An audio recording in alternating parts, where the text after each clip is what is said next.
having to improvise at the end. Okay, so we're going to go ahead and start this candidates forum. Thank you so much for showing up and attending this very important City Council District 35 candidates forum. We want to welcome Dion Ashman and Hector Robertson, both are candidates who are running in District 35. We want to just start out by describing exactly how this candidates forum is going to work. There'll be different sections. The first section will be a Jeopardy section, and this is where where we're going to be asking the candidates to disclose some of the information about political concepts and then respond to those political concepts. There's a bonus round where we're asking someone to, tell us something that we don't think most candidates may know. Then we're going to follow the money. This follow the money portion is based upon information that we received from the finance, the record, the group of the entity, excuse me. Ooh, it's early for me here. The entity that sits there and reports on finance and the candidates' finances and how they're spending their money and where their money has come from. And then there will be general questions that we're asking the candidates. And then the candidates will have an opportunity to ask each other questions. And then we will be opening it up for the public to also submit questions. This will happen in the chat portion. We will open up the chat at that time. We ask that your questions be concise and short and to the point. Any questions that are very long-winded or have a lot of other stuff in it, our screeners will not be able to entertain. So please make sure that your questions are, and anything obscene or obnoxious that comes into the chat, we will remove it. So please refrain from doing those types of things. Okay, so we're going to go right on ahead. Julie, are you ready for us as far as I am ready. I am. Hold on. So I was, and now I'm not. Okay, yes, I am ready. Can we see you, Julia? Okay, there you are. Okay, Julia is our screener, but she's now working as our timekeeper until our timekeeper is able to get on. Okay, so first we want to introduce you to the candidates. They have 2 minutes in order for them to make an opening statement. So I'm going to start with Dion and then go to Hector. And forwarding from that, we're just going to switch back and forth between the two candidates as far as questions. Okay, Dion. You're muted, Dion. So let's just start back again. Apologies. Okay, there you go. Good evening. Okay, I am Dion Michael Ashman. Thank you all for inviting me to be here. I am a lifelong resident of the 35th Council District, particularly Crown Heights, Crown Street, and Bedford Avenue. Born and raised here by my Jamaican parents, went to local schools, PS 161, IS 320, then the Midway High School, New York City Technical College, and Pace University on a full basketball scholarship.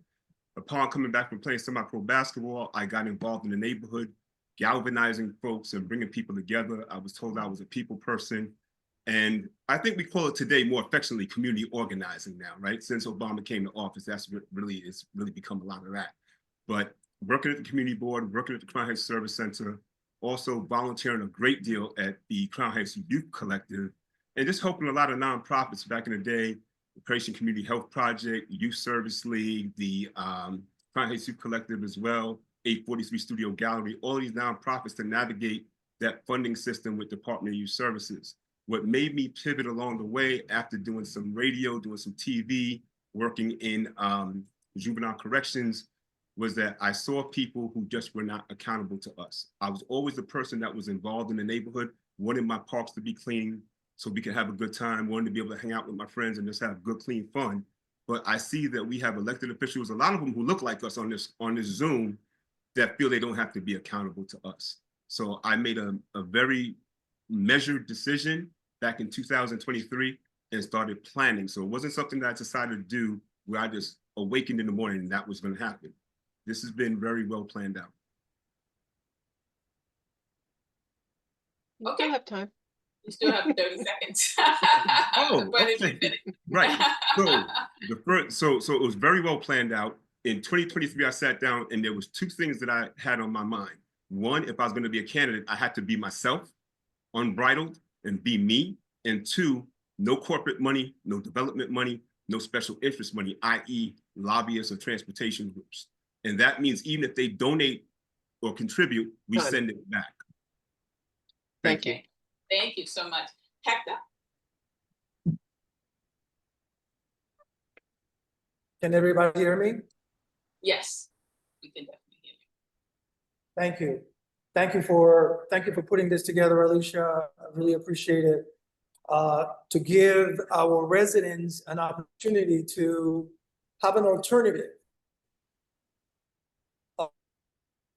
have in this district in the upcoming election. My name is Hector Robertson, and I have been a staple here in Crown Heights for the last 30 years. And part of that time, I've worked in this community as a community organizer, running two organizations, the Crown Heights Community Council and the Washington Avenue Botanic Block Association. These two organizations were committed to actually keeping tenants in their home. This was our goal, this was our mission. And for the most part, 99% of the time, we were able to accomplish that for all of the residents that were within the Crown Heights area that needed help with building owners that were actually abusing them and trying to kick them out. And so now we have an opportunity to start over. We have an opportunity to make sure that the residents, the longtime residents of Crown Heights, stay in Crown Heights. We don't need anyone to be pushing us out of Crown Heights because of money or gentrification or any other reason. So this is a battle that I am used to. This is a battle that I am for. We're able to continue that fight as a city council member for everyone in our district. Thank you. Okay, thank you so much. Okay, so now we're going to go to the Jeopardy portion of our candidates forum. Again, I just want to remind people to please stay to the end for our polling that we're going to have so that you can rank the candidates at the end. So please stay all the way to the end, as well as we will be opening it up a half an hour before opening up the chat to submit questions to the candidates. Okay, so in this Jeopardy, this is like a game. Well, you know, we try to make this a little fun, a little bit. But this is where we are asking people to, asking the candidates to be able to answer a question about a political concept, and then we give them an opportunity to respond to that. So let me just give an example. Right now, I'm going to ask the question, what is city council deference? And just by a raise of hand, who would like to answer that? Okay, so Dion will answer that. Dion, can you answer what is city council deference? Dion, you're on mute. And again, you have 1 minute. Right. So very to the point. Normally, when a council member has something they're pushing for their community and it's going to come to their district and it's going to come to a vote, oftentimes those members will just kind of go with that council member because that's what that council member wants for their district. Okay, so now we're going to open up a question based upon that concept, and this is going to go to Hector. How would you use this power in regards to proposed development?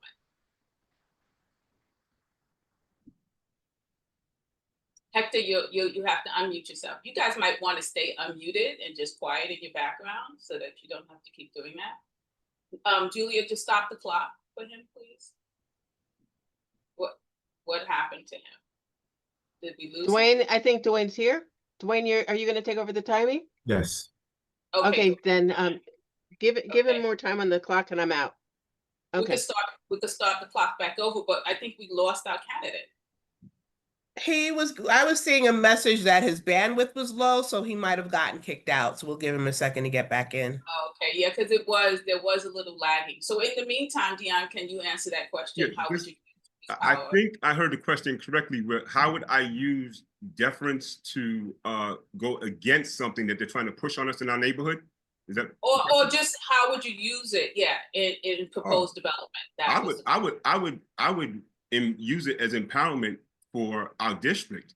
I would look at what it is that we want based on what the providing I'm in office, so then I won't look at you as voters, I'm gonna look at you as my constituents, right? And I'm going to find out what it is my constituents want, and then I will begin to galvanize people in the council around that and get them to vote for us. It's really building relationship and building rapport. And I have the appetite for that. Okay. Did our other candidate come back on yet? No. No. Okay, so what we're gonna do is we're gonna move on and then let him come back and answer the rest of the questions. So the next question, the next concept that I guess Dion is on you to answer, because our candidate has not come back, and hopefully he will. What is the city charter and how does it get changed, and when does it get changed? Well, the city charter is actually, our city charter is a lot of what governs our city, and there would have to be a pushback on it. Like right now, there's something I know that I want to do with the fair share agreement, because we're not getting, we're oversaturated with shelters, we're oversaturated with a number of areas, and something that I would like to do is go in and alter the fair share, because we are oversaturated. So it would take me literally going to other council members and getting their support in that, and then bringing it before the council in order to be able to get that moving forward. And I think I'll have to present it in more than one session in order to get done, if I'm not mistaken. Okay. Well, just to clarify, the city charter is basically the Constitution of New York City. Yes, absolutely. And so anytime there's certain types of changes that the voters have to vote upon. So the city charter is created by, a group of people who decide that they want to change how the city runs, but at the end, the voters have to agree to that. And right now, so this is the next question. So this is a question to you. What is your position on the Mayor Eric Adams City Charter Commission's proposal that's currently coming through the city, in which they are basically trying to eliminate community input in rezoning applications? Right. Are you familiar with that charter? I'm totally against that. I was against City of Yes. I think that what's happening here is a blanket takeover of the 5 boroughs by the real estate industry. And I think they have literally influenced our elected officials to be in concert with them on that. I think the more they take away from the community, the more they take away from the community board with the community board's influence. We know the community board doesn't have power. We know that it has influence, but that will take away more and more. What I would like to do is more empower our neighborhood, our respective neighborhoods. I look at the community boards as our first line of defense. So no, I do not agree with that at all. Nicola, is it any way that you can reach out to our candidate and call? I have. He said he's having technical difficulties. He's trying to get back on. Okay. So just for the people who are just joined, Hector Robertson, the other candidate, was here, but he was having some technical difficulties, and he's still trying to get back on. We will come back and ask him these questions that we're asking Dion. But right now, Dion is in the hot seat to answer the conceptual questions. What is the tax lien sales? I can't hear you. The tax lien sales? What is the tax lien sales? Yes, there's been a lot of controversy about the tax lien sales. Right. And we want you to the bogus tax lien sales is when someone gets into financial challenges with their property over a period of time, and they may owe in upwards of as much as $15,000-$20,000, either in real estate taxes, possibly it's a water bill, and at some point somebody will buy, they can auction off that lien. That lien will then go to that private individual, and then they will actually have to have that person deal with that individual who purchases that debt. Okay, just again, just to clarify that a little bit, right? It used to be that individuals could purchase tax liens. However, the mayor has made an agreement that only a trust, a group of investors, can now purchase those tax liens. And so now it's even more secretive and more challenging, because this group of investors are there to make money. And so the moment that a person, finds himself, their debt is sold to this trust, then they can no longer negotiate with the city about paying it back. They can't arrange a payment agreement. Right. Okay. So the question is, do you support tax lien sales? And if not, what would you suggest as another way of ensuring that people are paying their taxes and paying their water bills and other debts to the city? I think that having people able to have a payment arrangement is a wonderful way to help not just save people's properties and generational wealth. It's a way to have them be able to actually pay off what it is that they owe. I don't agree with that trust, because I just feel like it's another way for us to be taken advantage of. Okay. The last question in this Jeopardy is, what is a landmark district and how is it protected? How are its protections being eroded? Landmark districts. So we have certain districts, right, in the area. Some of them are historic designation, and we have landmark. And I know there are certain requirements that you have to go through Department of Buildings in order to be landmarked.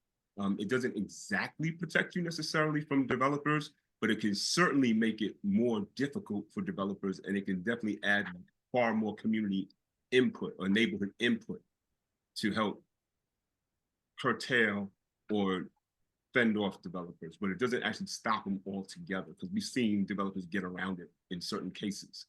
But it is something that could be another field of protection. Okay. Okay, so we are going to, any word, Nicola, on our candidate? Nicola, you're I will muted. try to call him. No, I haven't heard any more back. Oh, I'm really so disappointed. If we really needed to have him here. Is there any way that you could reach out to anyone else? I mean, I can you see in the chat his I think his He's getting back on. Okay, great. Because I know his campaign manager is here, and we don't want to not have him speak.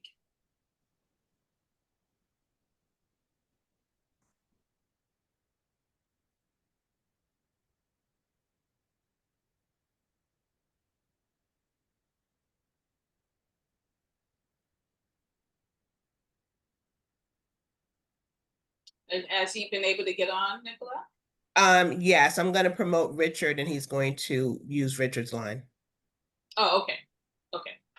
So, whew, gotta figure that out, right?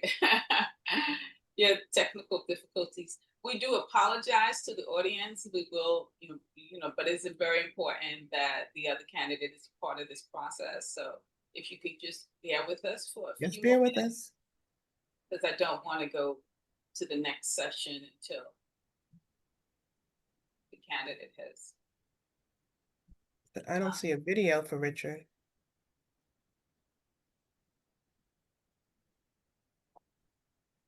Okay, Richard.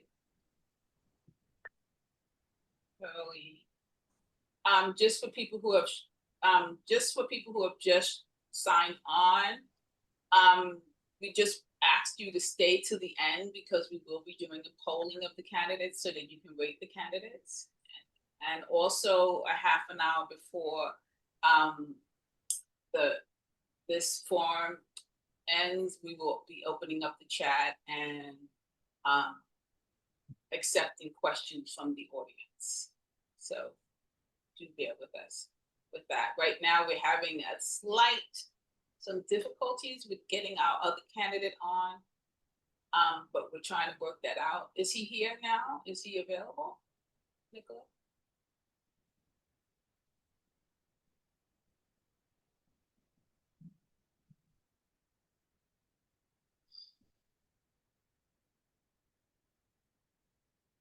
No. Okay. No. So no.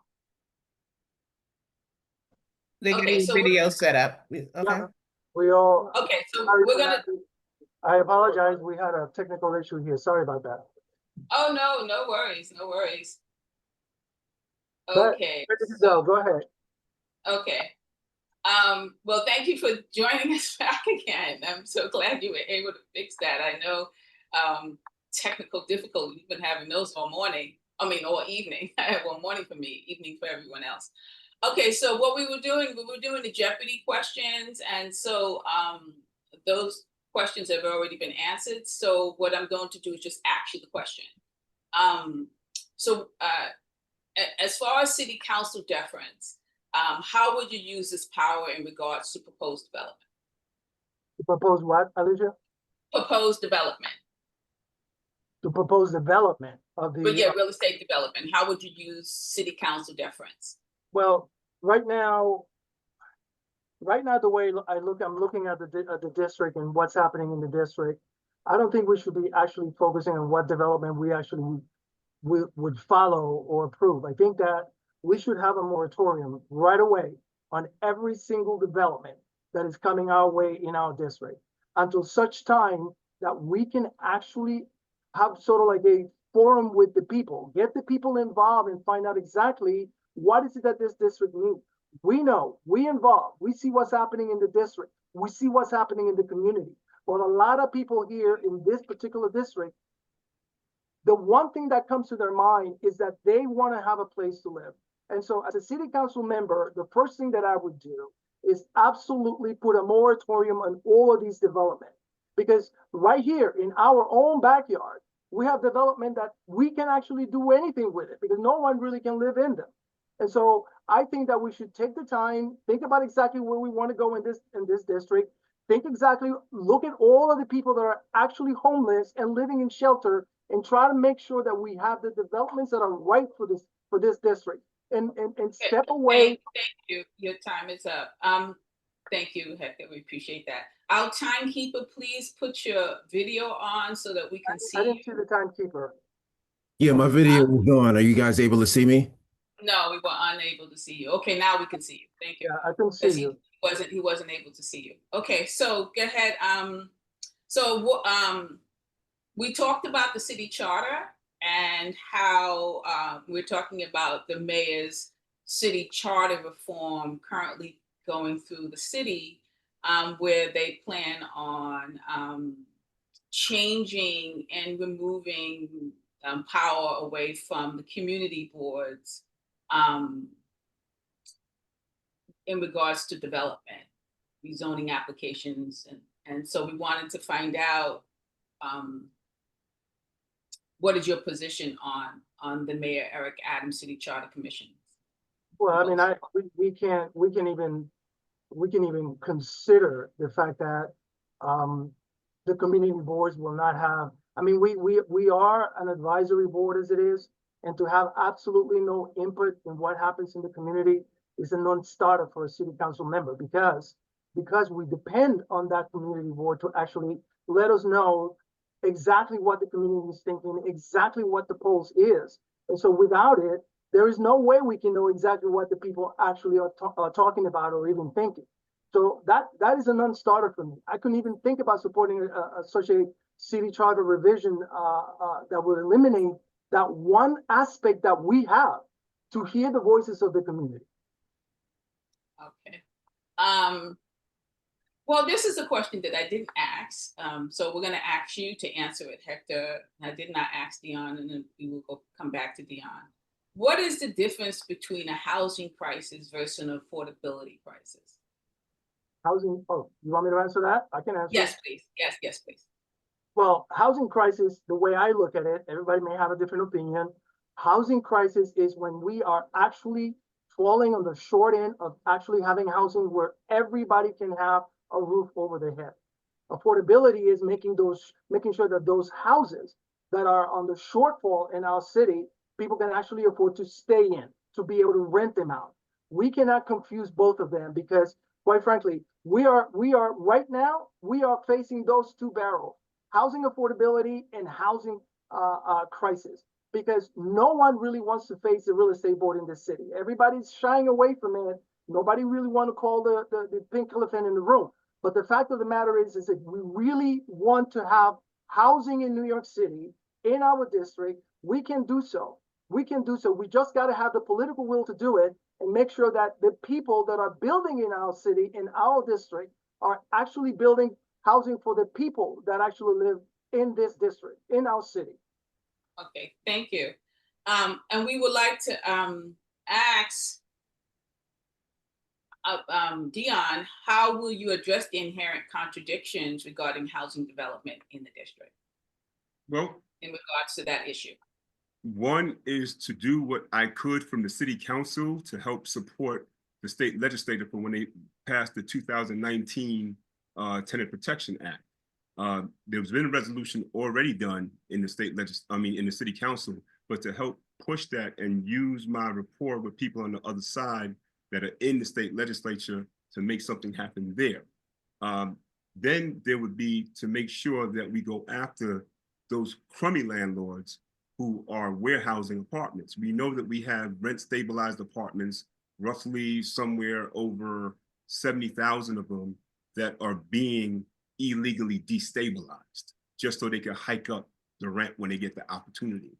So it's to be able to come up, galvanize people in the city, other reps in the city council that would get on board with that to help bring some kind of accountability to those landlords. It's not all landlords, but it's enough of them to where the numbers are that high. You also have market rate apartments that are being warehoused. And we know we have about, a good 80,000 units maybe in NYCHA that are being warehoused as well. We want to thank you. Thank you. Your time is up, but thank you for that. Okay, so we are now, the landmark district question. Again, we're going to go to Hector. What would you do as a city council person to enforce the protections that the landmark districts are losing, that are losing these protections? What would you do? Using the landmark protection? Yeah. There's been an eroding of landmark protections in districts, and I know that CB8 has had a lot of fights in trying to preserve and protect their landmark status. And there's been an eroding of those protections. And so I just wanted to find out, what would you consider doing? Yeah, I think that this is an issue. This is a particular issue that can be solved with legislation. Simple as that. I think that you can galvanize most of the city council members to actually support a legislation that actually will protect those landmarks, because that's what they are. They're landmarks. And so if a piece of property has a landmark status on it, unless there is a compelling reason for that particular property to lose their protection, then we need to take a look at it. We need to dive into it and find out exactly why. But as a whole, if a piece of property is earmarked landmark, there's no reason why it should lose its status. So I think it's an issue that can be easily solved with legislation, because there's a lot of properties around New York City with owners that are protected by that landmark status. So I think it will be a lot easier to galvanize a lot of city council members to actually join into that legislation. Okay, so I think we are all up to speed. No, did I ask you, Hector, about the tax lien sales? About the what? Tax lien sales. No, I didn't ask you. Oh, Okay, no, so just kidding. yeah, can you please, what is your position about the tax lien sales? And how would you, if you don't support the tax lien sales, how would you ensure that people are paying their taxes and their water bills and other bills due to the city? Well, you know, we don't really know the reason why many of these people are not paying their bills. Obviously, there might be a lot of seniors that are caught up and they don't have the ways of paying. There might be other families that are also caught up, laid off, don't have the way of paying. I think the city has a responsibility to actually make sure that every single one of these people that are caught up in this situation have an out, whether it is payment plan, they should just come right out and just offer it, not have them come out and ask for it. They should go to these people and say, hey, look, you having problem paying your bills? Let's work something out. Not just simply just take their properties away from them or put a lien on their property and then just call it, you know, the city doing something. So my position is we need to educate our people. We need to help our people. We can't just throw them on the street because those properties immediately are going to go back into the market. Somebody is going to pay them up if they're taking from them. And so why not keep these people in their homes? Why not give them an out to make sure that they have a way of actually paying those bills that are in arrears currently for them? Thank you. Okay, so we have a bonus question. I want to find out, and please raise your hand, whoever wants to answer this one. What is option 3 under the city charter revision? I mean, under the City of Yes, Eric Adams, City of Yes, they made a major changes to rezoning and our zoning laws. They also made a change to the mandatory inclusionary housing program, which is the program that every developer has to participate in if they want to increase the heights in their community. It's a mandatory inclusionary program. They changed, the city council made the recommendation and it was passed to change option 3. And I wanted to make option 3 now a standalone. And I wanted to find out if any of you know what that option 3 is. Okay, Dion. If my mind serves me correct, option 3 is that option that is deeply affordable, that would allow people to actually have a roof over their heads in some of these new structures that have been going up in our neighborhoods. Okay, and it is deeply affordable. It's 40% AMI. And so the question that I'm asking both of you, and I'm going to ask Hector first, is Hector, how would you use option 3 if you had a development project coming before you in your community? When would you, you know, what would you do with option 3 now that it's available? Hector, you're on mute, so can you start the timer back again, Dwayne, because he's on mute. Yeah. Hector, you're still on mute.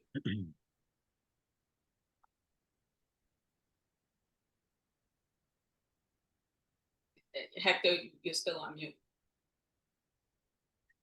I do apologize to the audience. We have been having technical difficulties all day today. I don't know, is it Mercury in retrograde?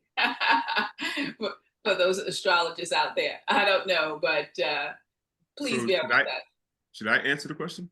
No, it's Hector's turn to do that because you've already answered the question about what it is. Hector? As soon as he gets off mute, I'll start the timer. Okay, exactly. Thank you so much, Dwayne. Still waiting for the unmute button.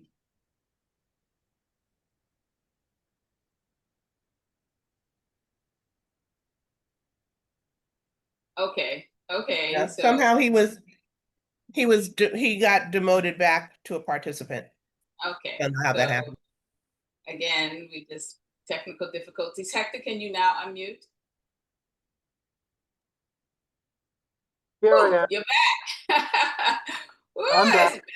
It's been a day. Okay, go ahead, Hector. So how would you use option 3 moving forward with development projects that are now being proposed in your So, as you know, I sit on the land use committee and we have this conversation with all of the developers that are coming our way in our district. And so we are always insisting that we get as much affordability as possible from these buildings. And so it is, as a city council, I will allow it.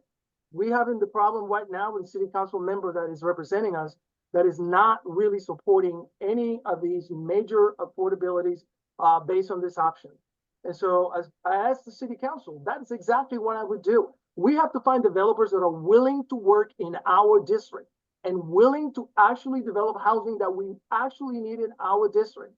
We have enough development in our districts that are, luxury towers. And so now we have to, if you want to build here, it's going to have to be a deeply affordable housing in our district. Otherwise, you know what?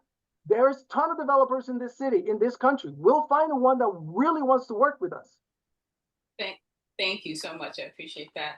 Dion, go ahead if you want to answer that question. Okay. Well, first of all, leading up to that, I would legislate a community benefit agreement that's mandatory. So when a developer comes to my office with a proposal and says that they want to build at 80% of the AMI, the federal AMI, which we know for a family of three is somewhere between $129,000 to $141,000, that's not for us. I'd ask them, hey, what's the AMI for my district? The district AMI is about 56,000. Our Crown Heights AMI is about 45,000. You would have to go back into the drawing board and retrofit it, and it can't go above 40%, or else you can't build it. And we had the community benefit agreement as mandatory as a legislated law to back us up. Okay, thank you so much. Okay, the next set of questions underneath this Jeopardy is going to be about special interest groups. And I do apologize to the audience. We are running way behind. We're running way behind. Our time is really, so we're going to ask people these questions. So what I'm going to do, instead of asking the questions, I'm just going to explain the concept and then just ask you the question. Independent expenditures are, for people who may not know, is how super PACs and very large corporations give money to candidates. There are two requirements. One, that there is no limit to how much money they can spend on a candidates, and they can either provide campaign ads in support of the candidate, or they can provide campaign ads against the candidate in favor of a particular candidate. However, all of this spending has to be reported, so it is public record. The other requirement is the candidate cannot coordinate with these PACs and these groups regarding their campaign. And I'll give you an example. Mayor, the candidate who's running for mayor, the former governor, Cuomo, he coordinated with an independent expenditure PAC, and he got slapped on the wrist and is unable to get his matching funds as a result of that. So those rules are very clear. So, so my question then is, what is your position regarding independent expenditures? And we'll start with Dion and then go to Hector. Well, I'm totally against it. With our campaign, again, one of the two conditions for me campaigning was that we were not going to accept any contributions from developers, from corporations, from special interests, i.e. the lobbyists with transportation groups. And as it pertains to independent expenditures, those going there for me as well. Because yes, you can send out something on behalf of me, but no, anything that comes out of this campaign, I have to live with and I have to be responsible for, even if it's a third-party expenditure. So we are not accepting that. I don't agree with it at all. So when you see things that come to your mailbox, you know it came from the people to elect Dion Michael Ashman, and I approved it. Okay, thank you. Hector? Yeah, I don't agree with those independent expenditure either, because I think it's a very simple thing for candidates to simply say, look, this is not for me. The fact of the matter is I'm not accepting this. Send it back. It's that simple. Send it back. We are not accepting any. We have not accepted any. And so it's not something that our campaign is ever going to support or even consider. And I just wanted to note to the audience that when independent expenditures have been spent on a candidate that did not support that spending, the candidate openly stated so, and then that independent expenditure was through its money and did not spend the money on that candidate. So candidates can openly state that they don't support, and the PACs will respond accordingly. Okay, so the next one is, what is private-public partnerships? Again, I'm just going to answer that. Private-public partnerships are where the city and our elected officials work with private entities to create a service to the community. In this case, for example, the Mount Prospect Park skate park event proposal of building the largest roller skating park on the Eastern Coast is a private public parking space. Did I say something wrong? No, skateboarding. Okay. Skateboarding park. Skateboarding, thank you. Skateboarding park. Thank you so much. Skateboarding park. And this is a private public partnership where the park land is going to be leased to this skating corporation that's located in California and then paved over. And this is happening quite often in a lot of communities, and these types of partnerships are happening everywhere. So what is your position on them? And we'll start with, who did I start with first the last time? I'm sorry. Me. You started with me first. Okay, so I'm gonna do Hector. And how and the fact that recent research has shown that these relationships don't benefit the public, how would you ensure that they do? So that's really important. What is your position, and how would you ensure that these relationships do benefit the public? So I think that public and private partnership is not necessarily a bad thing, right? We have to make sure that merger has to really benefit our community in a big way. But you mentioned Mount Prospect Park. In the case of Mount Prospect Park, we have a lot of people investing in this particular project that are from outside of our neighborhood, from outside of our district. And so that's what I find tremendously troubling, is that if we can sit back as a city council member and allow this to happen and allow this to manifest in our neighborhoods, in our parks, especially at a time when we're looking for green space in our communities, that makes absolutely no sense. More importantly, when we have so many other places right here in this district that people can actually go and have a good time doing their skateboarding, all they have to do is renovate these skateboard parks, so we will have no problem. Right now, Brooklyn Bridge just opened a new one right under the Brooklyn Bridge. That's the kind of partnership I'm looking for in our district, where it doesn't really interfere with anybody, but it's a benefit to the people that need the skateboarding and doesn't get in the way of others that don't necessarily want to do it. Thank you. Thank you so much. Dion, would you like to answer that question? This is about saving our green spaces. One thing that's not going to be any more made of is land. And this is about saving the green spaces, whether it's Mount Prospect Park, which is a park I used to go to and work out, took my son to when he was a child, take my clients up there to work out, or it was, say, Fort Greene Park, what they want to do over there, what they want to do at Broward Park, which is also, I believe, another skate rink or arena, if you will. We have to protect that, and we have to protect it because they keep saying we need more green space, but they're taking away our green spaces on one side. It's like they're giving us a 6, 4, or 9. You know, we're getting what they used to call the okie doke back in the day. And we have to fight against that, and we have to be really upfront and unequivocal about that. No. Now, can we have some dealings with private entity at some point?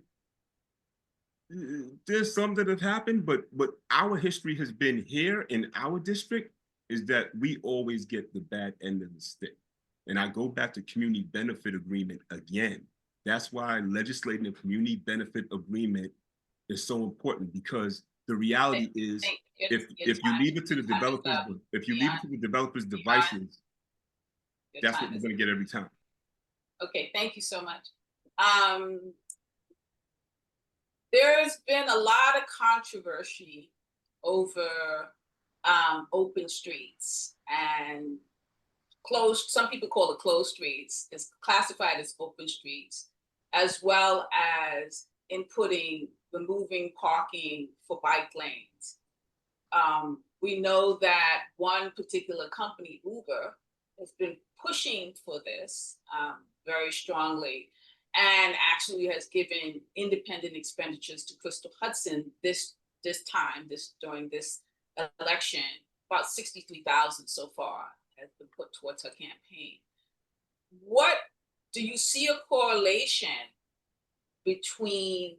Do you see a correlation between the fact that these independent expenditures are supporting the city council person, and that city council person has been, basically closing streets underneath the open streets program, and also removing parking for those dedicated bike lanes?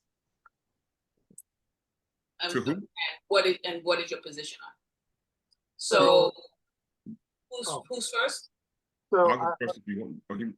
So I think that as it relates to the open streets, all of these independent expenditures are a very small group of special interest people who are looking for favors from the city council member. And this is just another one of those special interest people needs. Open streets has been a thorn in a lot of people, especially businesses, seniors, people that actually need to get from point A to point B. We have that very big example on Vanderbilt, where the streets and the very special interests that are fighting tooth and nail to actually keep that street open for several days at a time, which is really an inconvenience for a lot of our citizens.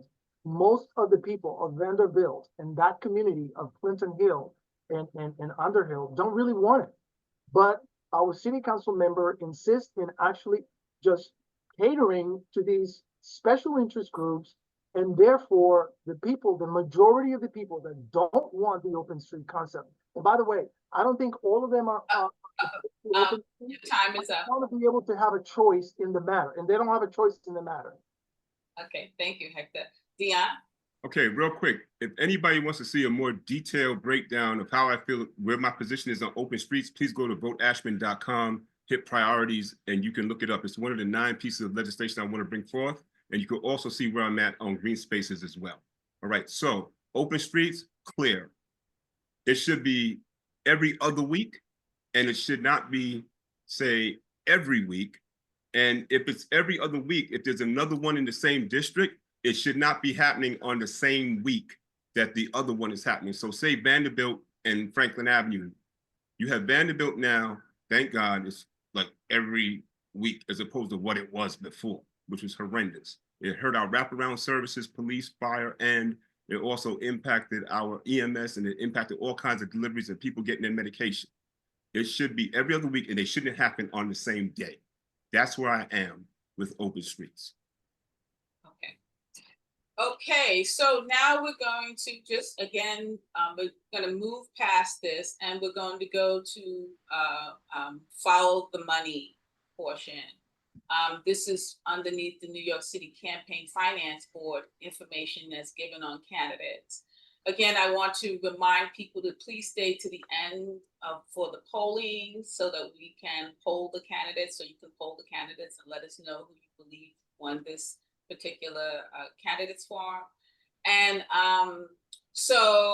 and these questions arise directly from the information that we've gotten from that New York City Campaign Finance Board. Anyone, the public is allowed to view it, to go and see it.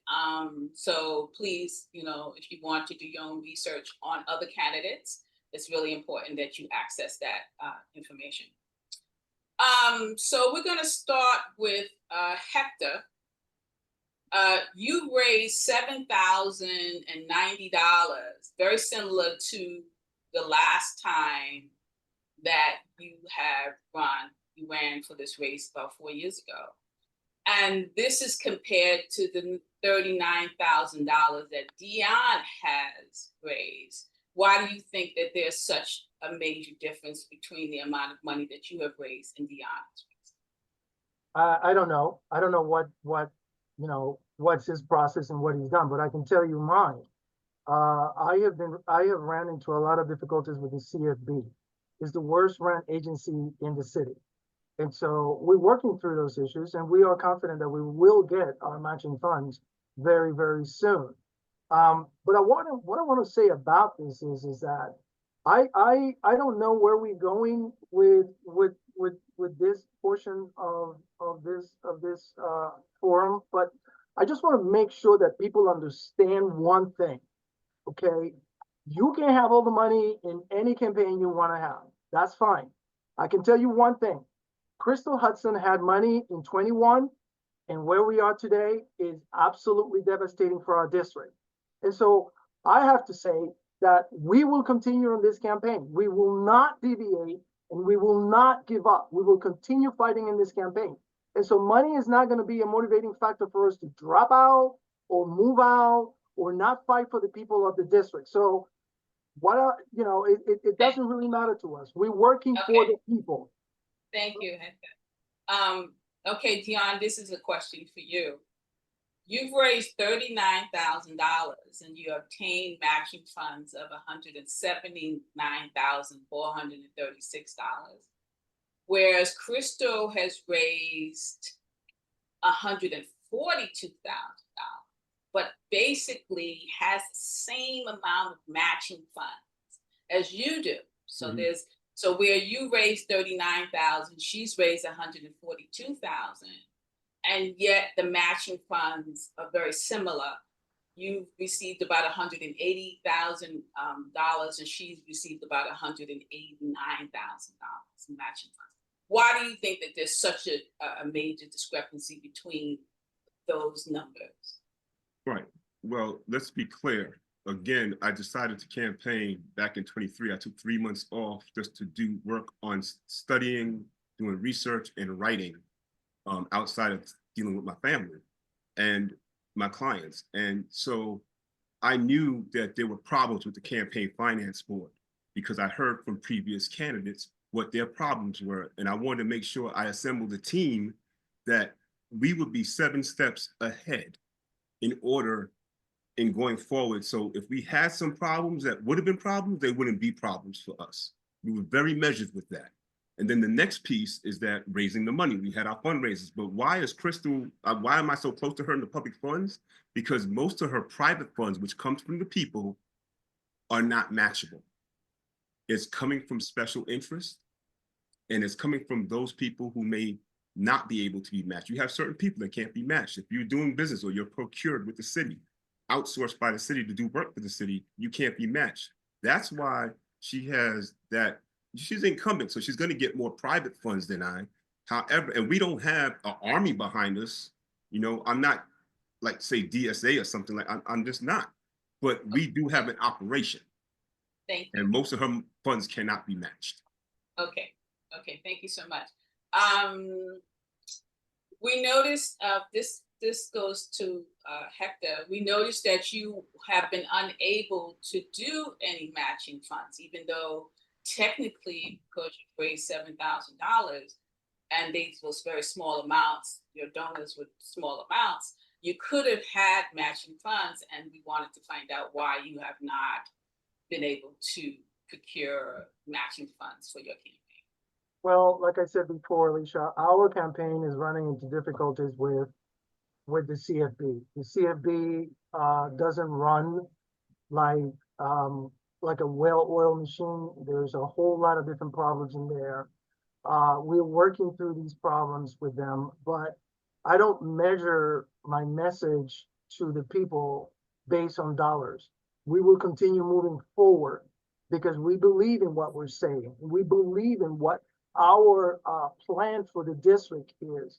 And so when these problems with the CFB gets cleared up, we are fully confident that all that money is going to come our way.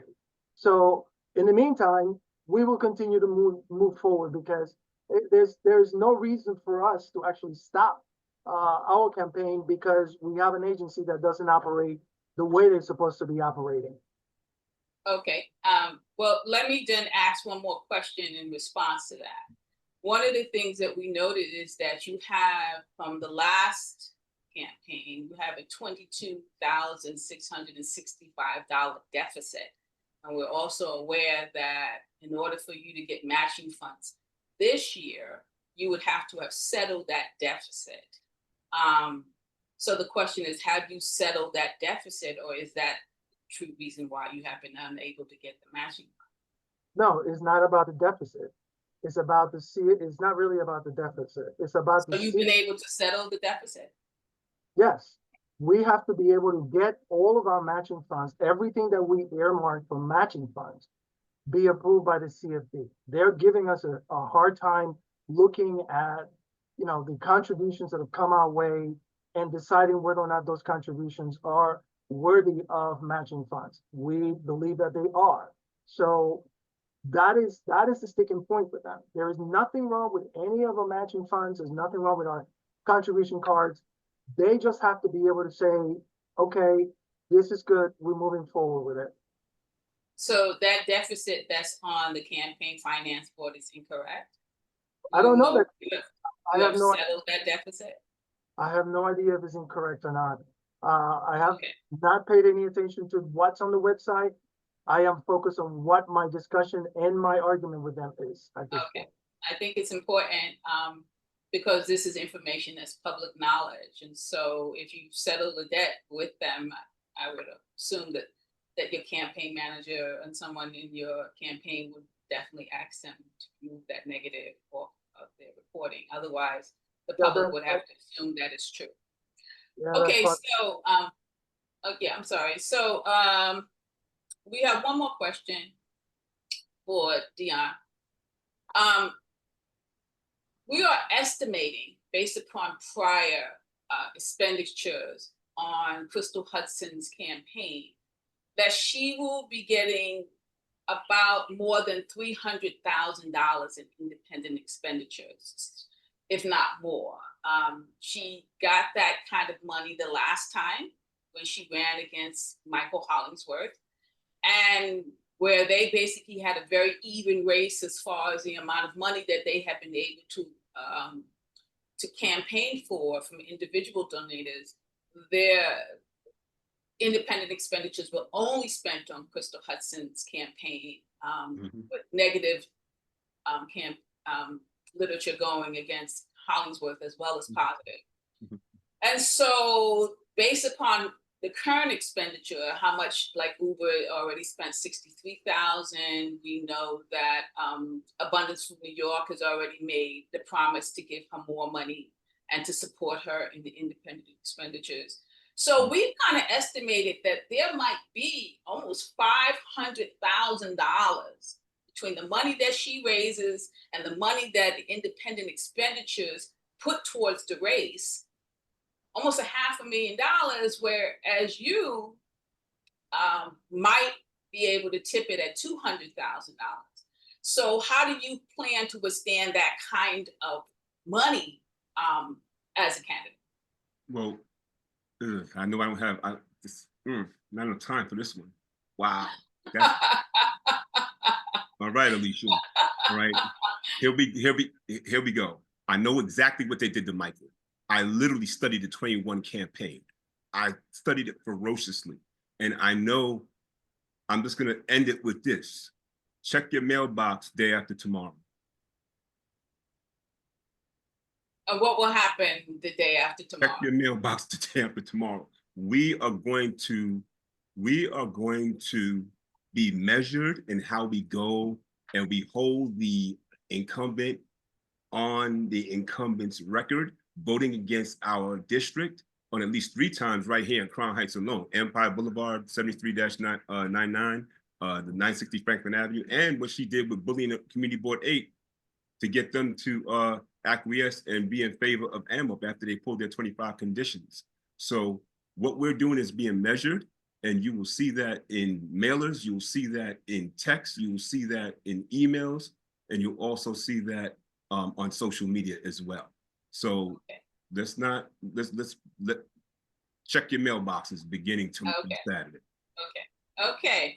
Okay, so that's the end of our Jeopardy. Please, a reminder, stay to the end of the polling. We're now going into general questions. And we will be focusing a little bit on Crystal Hudson because she is the incumbent. She is running. Just for transparency's sake, we did invite her to this candidates forum. She was invited, but the email was never responded to, and I did send it to different people, and not just to her, but to other people, her staff members. So we're going to move to the general questions, and then also please stay to submit questions about a half an hour before this candidate forum ends. We will be accepting questions via the chat.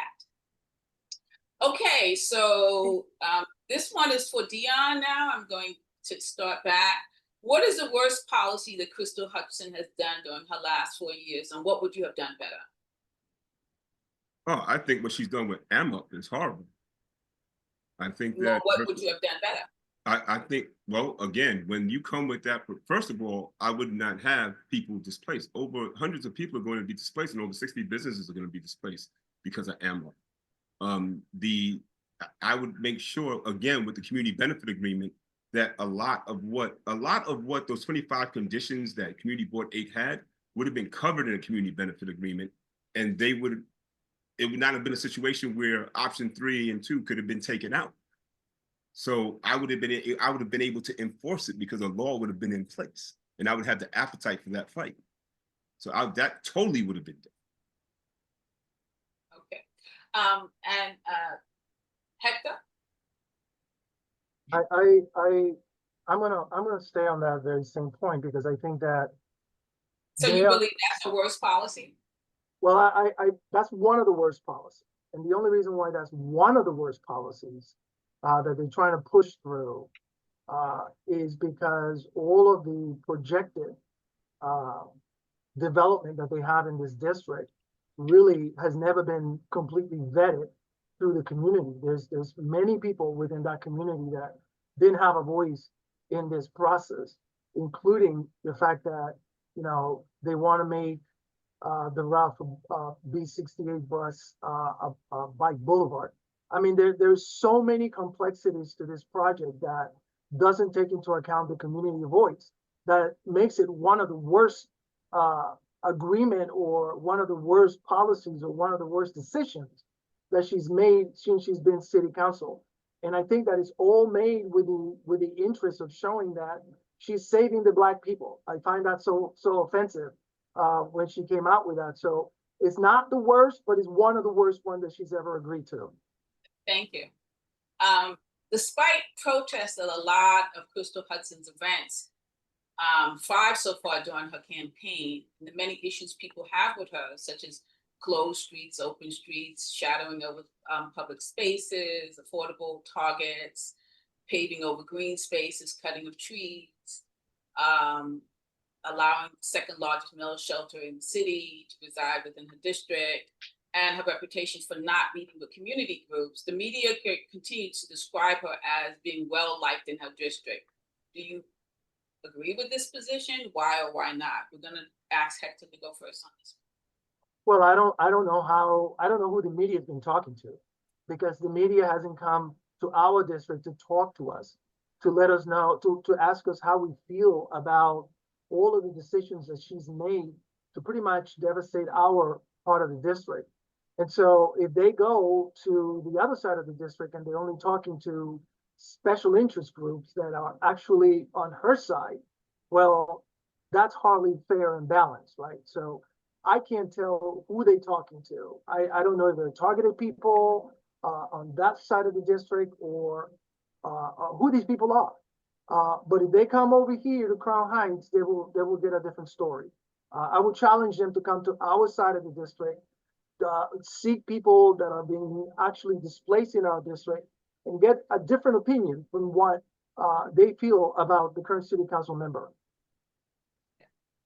Dion? I've been on a vigorous schedule starting at 3:15 in the morning, and by 7:30, I am in a train station. I'm out postering with volunteers and workers. I'm dialing for dollars. I am like dial knocking. I am knocking on doors after doing another train station in the evening on all parts of the district. And the people that I'm coming across, I think maybe I had 3 or 4 people that said, "Oh, I'm a Crystal person, right? But I'm voting for you second." That's what they're saying. But it's one thing, like I'm coming across a lot of people, all different ethnic groups, who are very disappointed with her.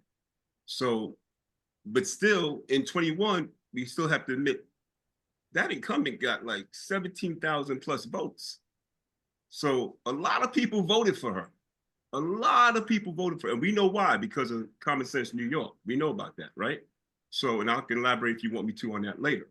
But yeah, the people I'm coming across, not many are saying they're for her, but we do know there are people out there. And when you're campaigning to get people that don't know you to vote for you, you got to touch them at least 4 or 5 times. Thank you for that. Okay, Crystal has bragged that her district has created more housing than any other district in Brooklyn and is the second largest in the city. But at the same time, she also has the largest amount of people evicted from their homes in Brooklyn, and the cost of housing has skyrocketed in her district. Do you agree that this has been a win for the community? And is there a correlation between rising rents, development, and displacement? And we're going to ask Dion to go first with this. I do not see how this is any kind of win for our neighborhood. I don't see it because most of these new developments that have gone up are not even 100% full, and they're not, and those who are in there are not necessarily people that are from our neighborhood. So I don't see how that can be. I feel like she's playing both ends against the middle.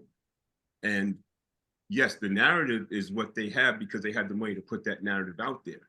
But when you see these developments and you walk past them and you see people coming in and out, they're not people that are from here. So it's not a win. People are being displaced. People are being priced out. They're not really being helped, only a select few. So no, I do not see it as, not at all, not on any level. Hector?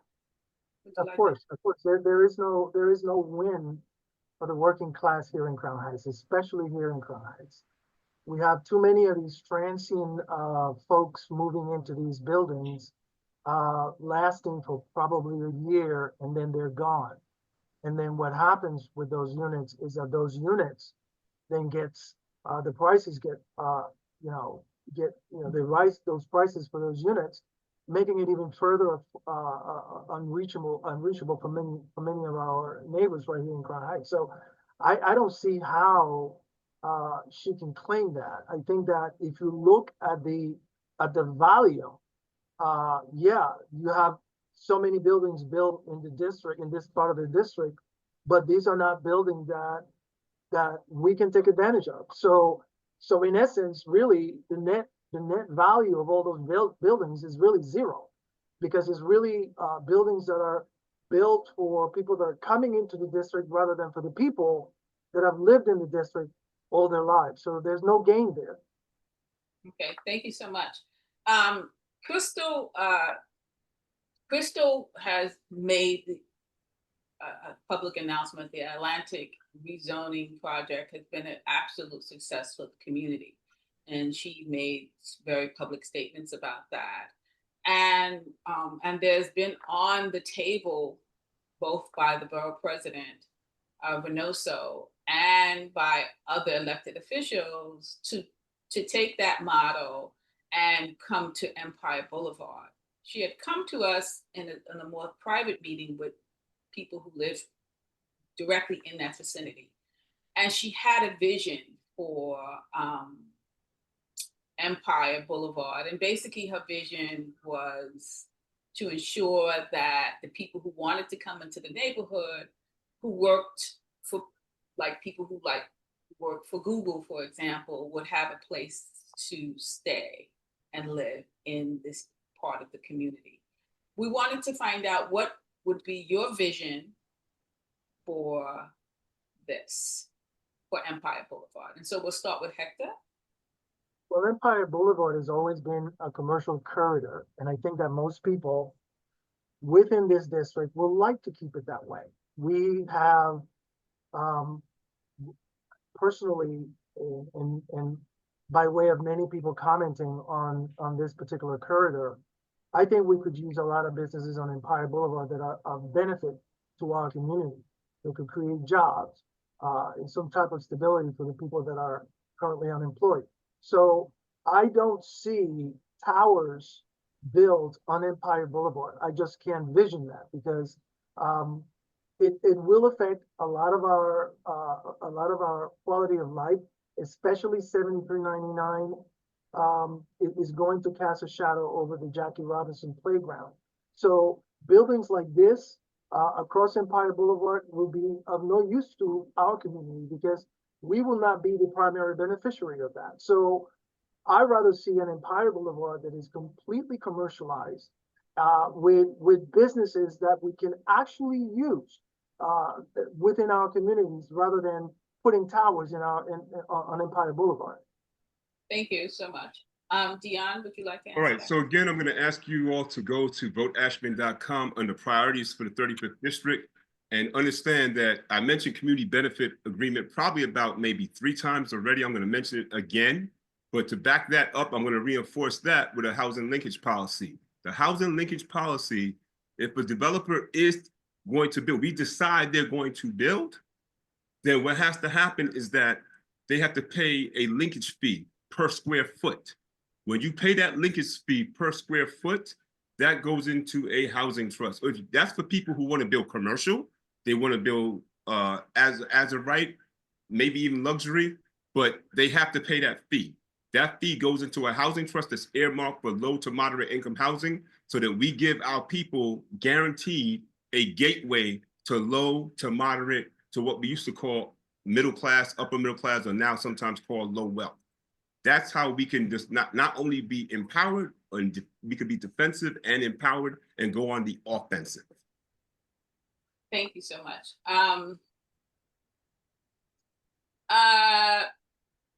We're going to switch some of the questions a little bit, and we're going to go to Dion now as the first question. Where do you see yourself 10 years from now? 10 years from now, I should be 1 year removed from the city council. I'll be 61 in July. Been here my entire life. And I'd say by the time I'm termed out, I'll be 69 because it goes back to 4 years, the next cycle, January 26th, when you get sworn in. So that's where I see myself. Again, I'm not a politician. I'm not a politician. Okay. I'm a people person and a galvanizer. Some would say organizer. But yeah, this is something that when I'm being literally called to do, because I see that we need somebody who's going to be there, that's going to be accountable for us, that has the appetite to fight for us and work with our people and be transparent. Hector? Well, Alicia, 10 years from now, I would like to move to a nice, warm climate weather where I can retire. But before I go, I would like to leave a legacy here in Crown Heights for the Crown Heights people after I leave City Council, because I think we have to set the path forward for anybody that is coming behind us and make sure that there is not only a legacy of housing, but there's a legacy of education. There's a legacy of Black wealth. There's a legacy on any level that is uplifting to our people. And then I can go and relax somewhere that is warm, that I can actually enjoy my retirement. Okay, thank you so much. During the past 2 decades, our elected officials in this district, right, not necessarily the city council district, but in the area, right, in the area, we have placed more powerful positions than any other neighborhood in New York City as the community's residents have suffered. For example, Hakeem Jeffrey is the minority leader in Congress. Eric Adams, who was our assembly person, is now a state assembly person, is now mayor. Letitia James, who was our city council person, is now the New York State Attorney General. Walter Mosley, who was our former assemblyman, is now Secretary of State. Lori Cumbo, who was our council person, became the minority speaker of the House. And then currently, Senator Zelnor Myrie is running for mayor, and Crystal Hudson is not only running for her seat, but she's also wants to run for Speaker of the House of the City Council. So it appears as if this community, once it became very desirable, because this happened within the last 2 decades, and while we've had these powerful elected officials move into more powerful positions, we've had the highest rate of displacement, we have increased housing costs, and Black people are still the poorest with the highest unemployment rate in the district. Shouldn't the success of an elected official be how well their community has prospered and been protected? Instead, it appears that they've used their positions within the community to enhance their own private goals and aspirations, while allowing developers and other special interest groups to run havoc in our community. How can we trust you that you will not do the same thing, that you will not use your position as a stepping stone to run for higher positions the way our previous elected officials have done? We are going to ask Hector that question first. My aspiration right now is to see what I can do for my own community. I've been doing it for over 20 years. I think the office of city council will allow me to do even more for this community. I can't see myself going beyond that at this point. My goal, my vision is to be able to work in this community, try to make sure that this district is the best district that is in the entire city, and be able to leave this district in a better shape that we actually going into. If we can accomplish that, if I can accomplish that, I think that I've done a tremendous job. If I can accomplish that, I think that the person that will come behind me will probably have some inspiration ways of making sure that we can continue on that vein. But I can't look at anything else at this point, because I can only, my vision goes to this level. And I want to be able to change my community. I want to be able to change my district. And I think that the only and one way to do it is to be able to get to this point and be able to go beyond that and make the changes that I think that we need to do in our district right now. And I think that will go a long way. Thank you. Dion? Well, being in the city council, you're in a leadership position. So I would put self checks and balances in place. One is a 35th district advisory committee with 1 man, 1 woman from each part of the district to meet with me and my chief of staff every month, 10 months out of the year, say September through June.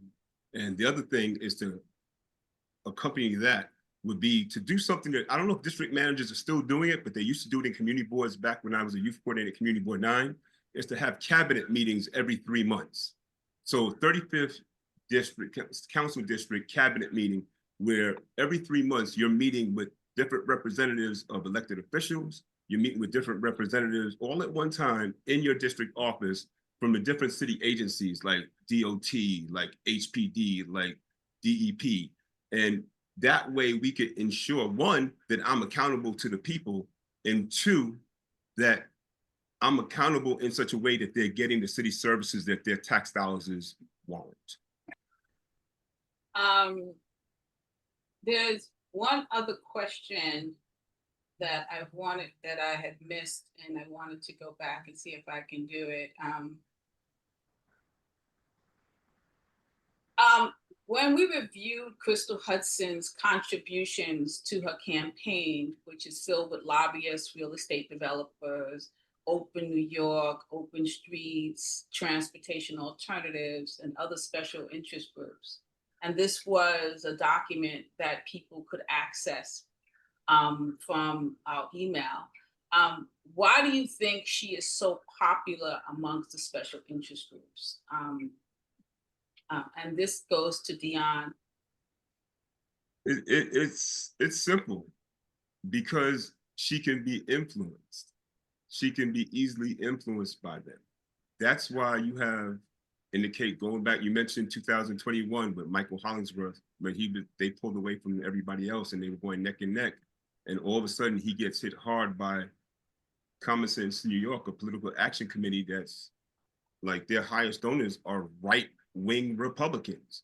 Why would they push her over the finish line like that with 4 mailers in 1 week against Michael Hollingsworth? Why? Because they know they can influence her. That's why. And they know what their plans are for development in New York City, throughout the 5, but especially New York. They put one big donor put $113,000 into that campaign in a 1-week period, just so they could push her over. They could hopefully push her over the finish line, and it worked. That's what. And that's fact. Hector, would you like to? I think that, you know, the problem that we're having right now with this city council member is that this city council member, number one, does not listen to the voice of the people. That's the first thing that is big problem with her. And the second big problem with her is that she doesn't take into account all of the people in the district, the people from Fort Greene, Clinton Hill, Prospect Heights, Crown Heights. She doesn't take any of them into consideration unless there is a special interest within those communities that she can actually get favors to.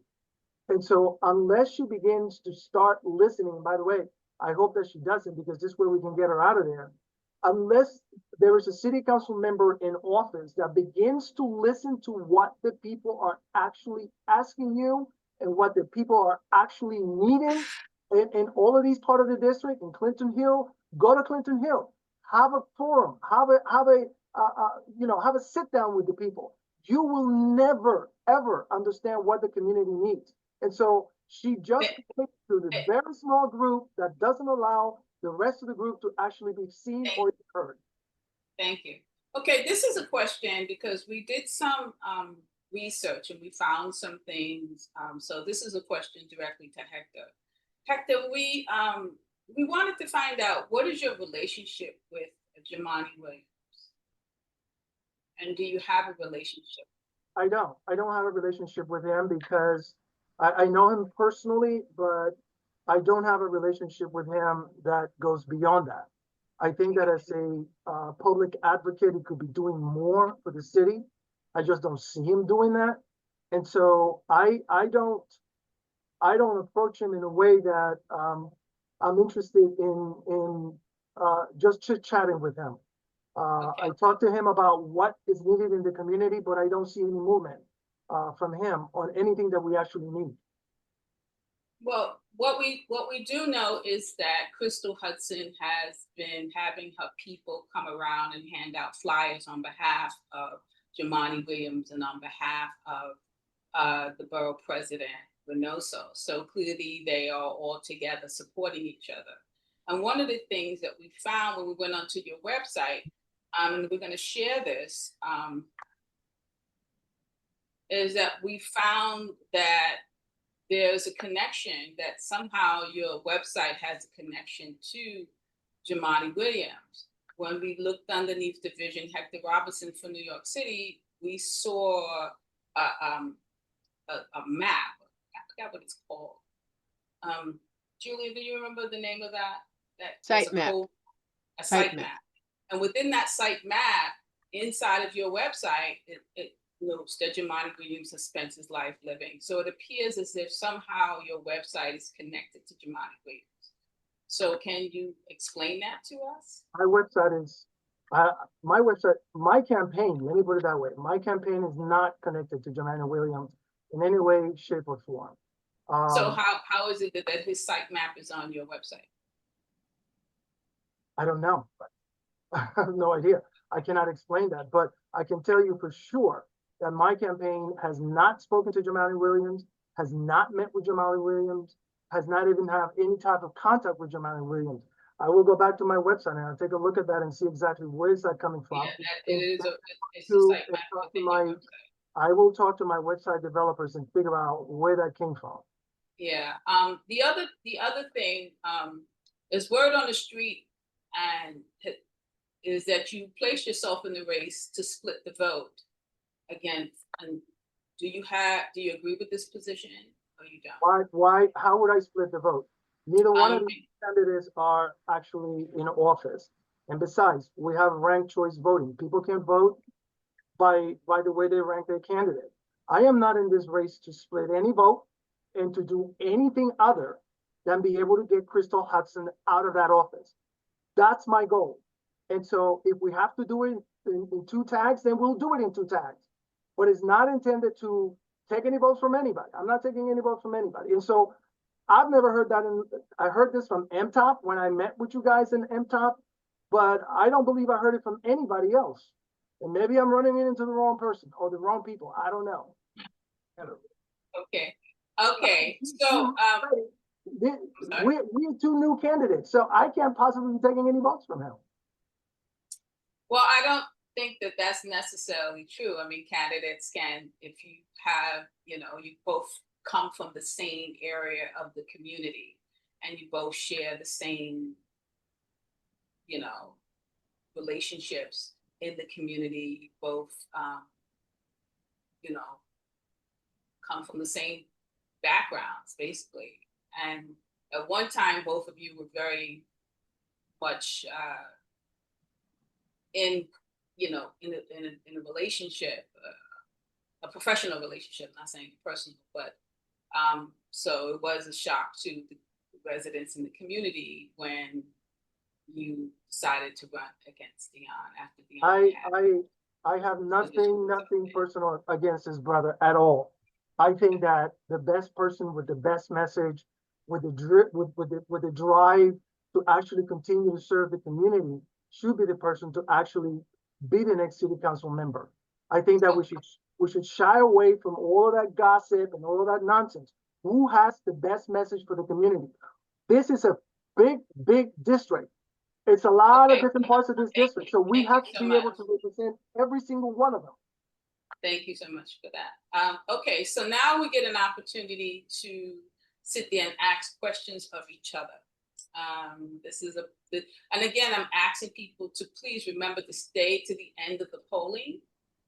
There will be a poll at the end, and hopefully within a few minutes, we will open up our chat function. We are running slightly behind schedule, but we hope to finish this last portion, and then open it up to the chat. And then you submit your questions to the chat, and then we will submit them to the candidates for that. So please stay with us. So now we go to the candidates asking each other questions. So Dion, we're going to go ahead and let you ask your question first. Okay. I had a hard time even thinking about what I would want to ask candidate Robertson, because I really focus more on the people that call the shots for the incumbent. That's what my focus is. But in thinking today about what I would just ask him, candidate Robertson, what is your path to victory? Okay.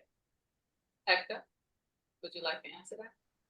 Sure. My path to victory is just making sure that I continue my campaign, letting people know exactly where we stand on every single corner of this district. Because I do believe that despite the fact that we're talking about stuff that are not necessarily of importance to the people. I mean, I know a lot of people out there, they're not interested in knowing, this candidate has more money than this candidate. What they're interested in knowing is, how are you going to change my life?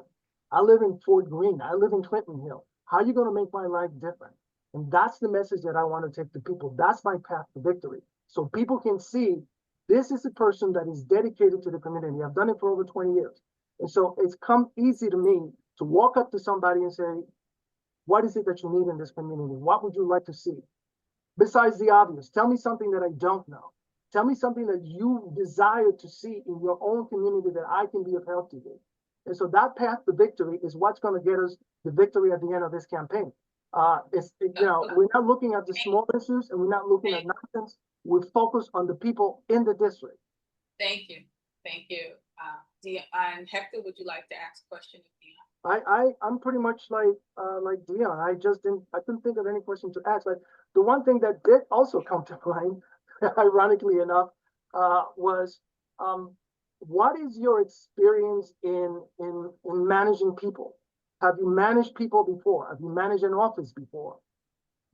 Yeah, when I was an athletic director, I had a team of people working alongside me that I supervised. Absolutely. I was in that position for 18 years. I was in juvenile corrections. You know, people get locked, kids under 18 get locked up and get sent upstate to us. And I was a supervisor in recreation and also had a role in education as well. So yes, in supervising people, I created the schedules. I created their schedule, their work schedule. They reported to me. They had to submit their monthly reports to me. Absolutely. Okay. Well, thank you guys. I appreciate that. Now we are going to, we're going to be opening up the chat and allowing the residents in the community to submit questions. Again, we're saying this, please don't write essays. I know some people might have, do a copy and paste, but our screeners, and we have Julia Bryant and LaShawn Ellis will be our screeners, and they will be screening the questions and then presenting the questions to the candidates. Again, we ask candidates to please adhere to the 1 minute so that we can get enough questions from the audience, so that we can ensure that not everybody's questions, but a more well-rounded perspective is given and asked of you guys. Okay, so please, if you have questions, please, participants, Nicola will be opening up the chat, and participants, please start submitting your questions in the chat. And Julia and LaShawn, yes, we have a few questions that were sent in via private chat during the meeting, so we can start with those while others get some. Okay, so great. So why don't we? Okay, go ahead. I'm gonna go first. Okay. So this is a little inside baseball question. It has to do with a group called Prospect Heights Neighborhood Development Council. And the question is, can you please tell them the way that they answer this is going to it's going to change my ranking. So the question is, oh gosh, no, I can't find the question. The question has to do with, do you think that it's ethical that PHNDC has members in the community board? And we're going to start with Dion and then let Hector. I think that what is going on with PHNDC is very detrimental to Prospect Heights. I think that they double dip. They use their influence to push out certain businesses that they don't agree with how they operate, even though those businesses are not offending anyone, such as Mitchell's Soul Food. Also, I want to say American Vegan, a young brother named Jabari, who I didn't meet, but I heard all about him, that went out of business, and he adjusted every time he could. He pivoted every time he could in order to be there, but he just kept having the health inspectors coming every day, to the point where the health inspector said to him that something's wrong, somebody's coming after you because we shouldn't be here. You shouldn't have to see us till next year. So no, I think that PHNDC has their own agenda, and it's not a communal/community agenda. It's not even a neighborhood agenda. It's their agenda, and they want to do things their way, and they're also profiting from it. And I think it's wrong. Okay, thank you. Hector, would you like to answer that? Yeah, PHNDC is an organization that, in my view, they're very it's quite segregated, and I don't think that they get the participation of everybody in the community. Therefore, what they really are is pretty much a special interest group that wants to put their own agenda in front of everybody else's. And so for that reason, I think it's kind of dangerous to have anybody from that organization on the city council level, but that, I'm sorry, on the community board level, but that is up to your city council person to appoint people that are rooted in the community, really interested in making sure that the community works for everybody, no matter what part of the community you live in, and also from the other powers on the other side, which is the borough president, who really detaches himself from all of this activity. So no, I think we should be very careful. Special interests should not be sitting on community boards because they come with their own personal agendas. Thank you. The next LaShawn, would you like to give us a question? Is she available? Okay, Julia. I have go a ahead. question. Oh, I'm Okay. here. I Okay. said to unmute. I can see you. I'm sorry. No, it's okay. So I have a question from Joe Gonzalez. And should I be mentioning people's names? If you know, I don't. No, please, Okay. you can, please, and that's important to let people know. All right, so this is for both of you. What do you think about the 5,000 empty NYCHA apartments? Sorry, what's the question, Lashana? What do you think about the 5,000 empty NYCHA apartments? Well, first of all, I will have to really find out why exactly are they empty. We're here calling and fighting for people to have a place to live, and they're empty. Well, this is what we discussed earlier, right? There are a lot of buildings with warehouse apartments, but at a NYCHA level, there should be 0 apartments actually empty. And I think that the New York's Housing Authority should actually give us that reason why these units are empty and what exactly they are expecting to do with it. They should, in my view, they should not be empty at all, unless there is a compelling reason, whether it's repairs or whether there is some other reason why they're remaining empty. But if there's no compelling reason, these units should be rented to the people in the neighborhood, to people who live in the community, to people who live in the district, instead of leaving them empty, sitting without tenants in them. Dion? Okay, what I would do here is I would move to work with places like Church of the Open Door, which is right in the middle of Farragut houses.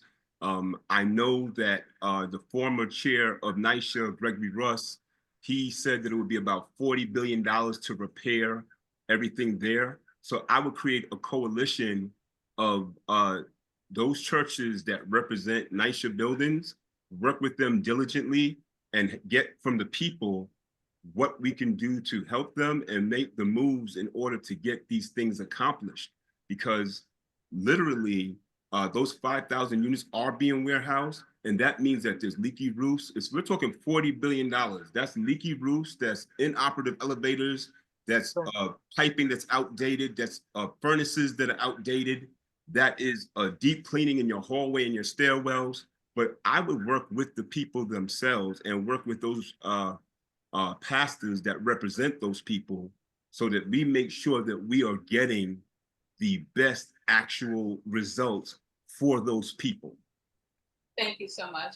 Okay, Julia, would you like to? Okay, the next question up is from Linda Balsama. I'd like to know what you do to protect our immigrant communities during this time of Trump and ICE showing up at immigration hearings. I'd like to know how they can help mom and pop shops thrive in these times of high commercial rents.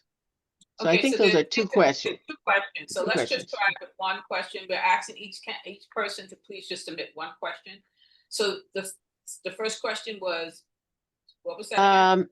Okay, the first question, I'd like to know what you're going to do to protect our immigrant communities during this time of Trump and ICE showing up at immigration hearings? Okay. We're gonna start with Dion and then go to Hector. So I would pull other city council representatives. I would like galvanize them so that we could put together the proper protections that would be able to help fight back against that. The second part of the question was what? Because it sounded a little complicated. No, we're not gonna do the second part. It's just Okay, one question. so I would put together like a safety net, if you will, and galvanize other city council representatives with the concrete statistics, and we'll find what those statistics are. And then we'll be able to push back on that and have maybe a discretionary fund put together that can help represent them if it gets to the point where they have to be in court. Thank you. Hector? I think that most importantly for the immigrant community is to have legal representation, especially when they go in front of the court, in front of the judges. We have to have a fund set aside in the city council, because as a city council member, you have the ability to actually make sure that these folks are actually getting legal representation. And so with that, we can go out there and defend them, represent them, and make sure that their rights as it is doesn't get violated by these ICE folks that are running around the place trying to get our immigrant community out of the country. And so again, I think the most important thing for them right now is to make sure that they have representation legally. And I don't think most of them do have it. And I think that that's one of the things that I will focus on in making sure that they have. Okay, thank you. LaShawn, can you give us a question? Yes, I can. So I have a question from Sandy Rayburn. What do you know about the biker group lobbying organization Transportation Alternatives? Why are they a menace to local control of neighborhoods, if you think that they actually are? Thank you. LaShawn, you might want to turn up your video. Who are you asking, LaShawn? This will go to Hector, and then it goes to Dion. Well, a lot of these biker groups around the city, I consider them a lot of special interest groups. I am not 100% opposed to bike lanes, but I think that we have to do that with measure. I don't think that we are actually doing that currently in the city. And I think that the idea that some of these groups want to put bike lanes everywhere without having taken the time to figure out whether or not safety is taken into account, balance is taken into account, and making sure that all of these groups understand that there is a legal process they need to follow when they are in the street. You cannot just run your bikes everywhere. And I think that a lot of these groups don't really understand that. They think that most people are against bikes in the street. I don't think that that is true. But I do think that DOT and many of these groups are running around our city trying to put bike lanes everywhere. We have to be balanced in how we do it. We are not opposed to it, but it's got to be done balanced and make sure that these bikers are educated on how to ride bikes on our street. Thank you. Candidates, I really ask you to adhere to the time. I appreciate it. Julie, are we back to you? Yeah. Did Dion answer? Dion didn't asked. answer the question. I'm sorry, Right. Dion. So Transportation Alternatives is obviously a transportation group that is all about turning New York City into a bicycle city. That's what they are. I don't know. I think their budget is somewhere over 7 million to 17, somewhere between 17 and $17 million a year. There's two other groups. They're like, one has like a $15 million budget, another one has like a $30 million budget, but they're all very similar. And some of them used to work for the other one, but they want to turn New York City into a bicycle city. If you want bike lanes in the neighborhood, it really should come from the neighborhood. It should be something that the people should be agreeing upon. And what they're doing is just pushing it down our throats. It's build, and bike lane, because that's what they want. That serves their agenda. So again, that's why the incumbent is doing their bidding for them. I disagree with it totally. LaShawn, Oh, No, was it's- it it's- Julia? Okay, I have the next question. It's from Mona Scott. Have you heard of the intro bill 1096 that would prevent retirees from being forced into Medicare Advantage? Right. If so, would you support it and sign it? And that goes to Dion now. I would totally support Bill 1096. Medicare Advantage is totally a disrespect to our retirees. They laid the groundwork before we did, and the generation before them laid that groundwork as well. That Medicare Advantage costs retirees more money because it's privatized. It also doesn't let you go to the same physician each month. You don't know if you're going to the same physician. We all know how important it is to have a doctor who is going to know your medical history. But if you get your files being passed around and you don't know who's coming to you, who doesn't really know your situation, that becomes very challenging, especially for a retiree. In addition, when you are traveling, there's no guarantee, even with that Medicare Advantage, that you're going to be able to see a physician. So it depends upon what city you're going to be traveling to. So no, I don't support Medicare Advantage, but I do support 1096 against Medicare Advantage. It should be regular Medicare. Again, that is privatized, and that's not good for them. Thank you. Hector? These retirees worked all their lives and they were promised that they will have coverage for themselves and their family. And now the city is trying very hard to actually push them out of the way and force them into a category that actually is not good for them. They've been in court back and forth trying to keep that status. And I am 100% behind the retirees because I think that they pay their dues. Court sometimes can go one way or the other. And so we have to make sure that we stand behind the retirees. They are not supposed to be fighting in court for something that was actually promised to them a long time ago. Okay, thank you. Who's next? Is it LaShawn? Yeah. LaShawn. So I have a question from Lucy Coteen. It sounds like you have a lot of agreements. Can you say where you disagree? Yeah, for both of you. Okay, we'll start with Hector. I have a different approach to what exactly needs to be done in the community. I think that the best approach on what needs to be done in the community actually comes from the people. And so my approach would be to get the people involved, to have town hall, to make people involved and have a seat at the table, because this is everybody's community. And so I don't know exactly what, Dion's approach is, but my approach is that unless you understand what the community actually needs, you cannot serve the community. And we've seen this with the current city council member. She did not ever understand what the community needs. She always operated from the hip. And we have to change that. We have to get the people involved. Otherwise, we will continue the same process of leaving people out, communities out, every single corner of this district, Clinton Hill, Fort Greene, Prospect Heights. Everybody has to have a voice in how this district is supposed to actually run for and work for everybody. Thank you. Dion? I am for the people, by the people, because I'm one of the people. But I believe the question was, what is your difference? No. I'm going there. Okay. And the reason why I preface it with that is because working with the people in the community, working with people at the Crime Service Center, working even when we were doing radio, and I came with the whole, neighborhood pride program and coming out cleaning up neighborhoods, taking care of different neighborhoods when they were right into us. It is a situation where that's who I am. That's who I've always been. I don't know to be anything other than that on the grassroots level. So what's the difference? I'm from here. I'm of this.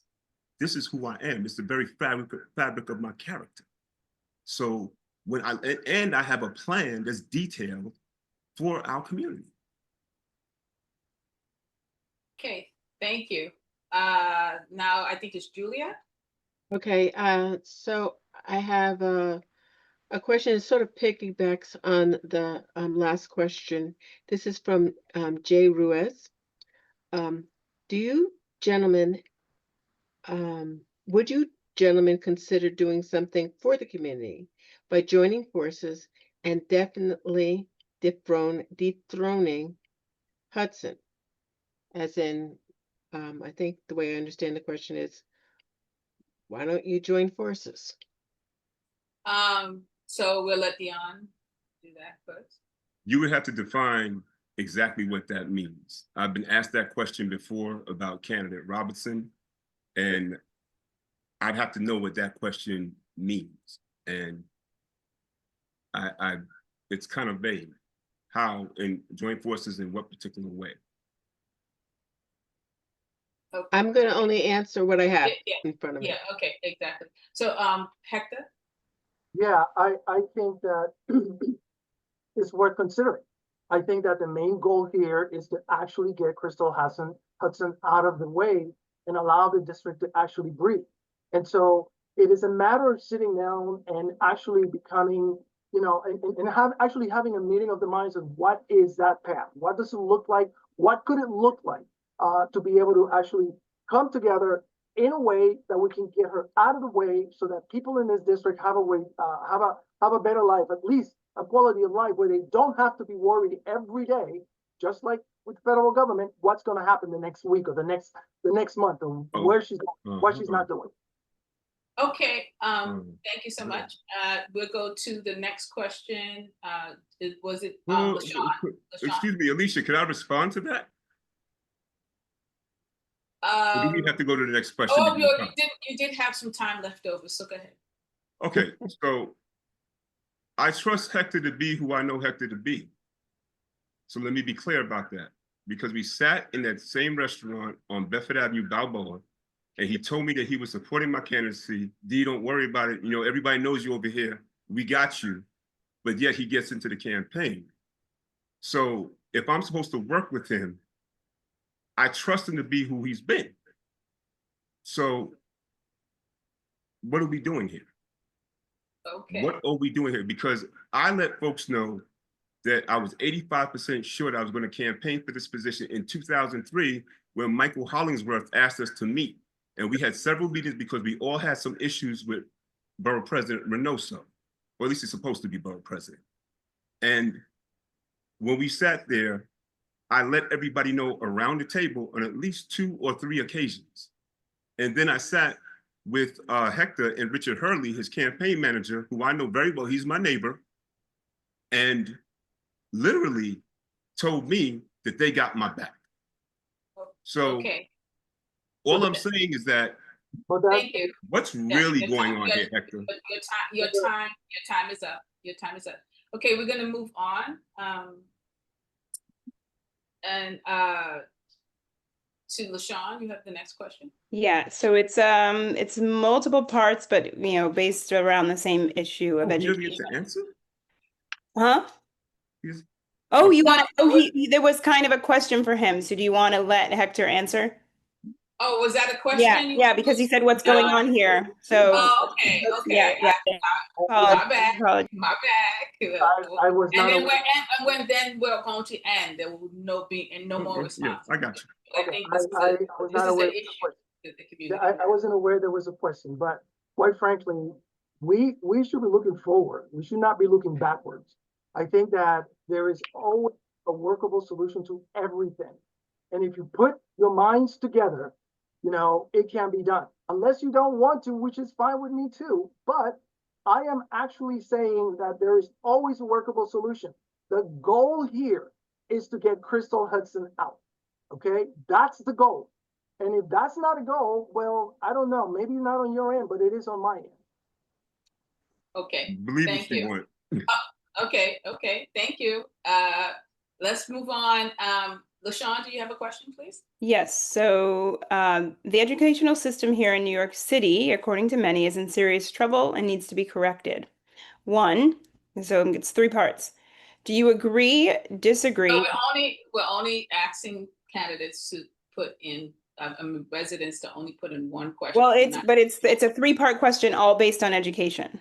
They're not different Okay. questions. Okay. Okay, Sorry. so do you agree, disagree that this is the case here in District 35? 2, what educational changes would you or will you make or suggest if elected, and why? And then how will you involve the community in public education? That's to who? So that goes to Hector, the last person who spoke. Okay. That was Hector. The Hector, that goes to you, and then to Dion. Yes, I do agree. The public education system in our city, it's in complete shambles. I'm not going to say that is, you know, completely devastated, but I think there's a lot of work to do in our public school system. One of the things that I actually will probably do when I get into that office is to find a way of actually really having more public schools in our district, especially specialized schools. We only have one in the district. We have a ton of smart kids on our streets that are not being paid attention to. I mean, we have a lot of lessons to learn from the pandemic when all of our kids were left behind, probably 2 years worth of education. And so we have to get the community involved. We have to get parents involved. We have to get our city government involved and not wait for the mayor to decide whether or not he's going to actually put money in the budget for school. It should be automatic to put money in the budget for school. And so my first goal is to make sure that we are looking at public school systems and not necessarily charter school so that we can have a better education system in our city. Dion, would you like to answer that question? Definitely, just making sure that funding is in place for our public schools. I'm not crazy about charter schools at all. I also know that we need to have more Black men in our schools. We need to have more Black men in our district, in our schools, and that's going to be a fight with the teachers union. I know it will be, but I'm all right with that fight because that's not their necessarily their bottom line, right? But we need that. We need that in the worst way. The other thing that we really need is to identify those of our kids that are actually challenged with these different disorders that they get tabbed with, these academic designations of mild mental retardation, learning disability, ADD, ADHD, which they're being put on these medications. And these are young Black boys being put on these medications 4 times more than their white counterparts and everybody else. So we need to have them retested so to make sure that they're in their proper designation, because those drugs that they're taking, like Ritalin and Concerta and Adderall, literally on the backs of our young Black boys, they've created a like $100 billion industry, and that has to be addressed. Thank you.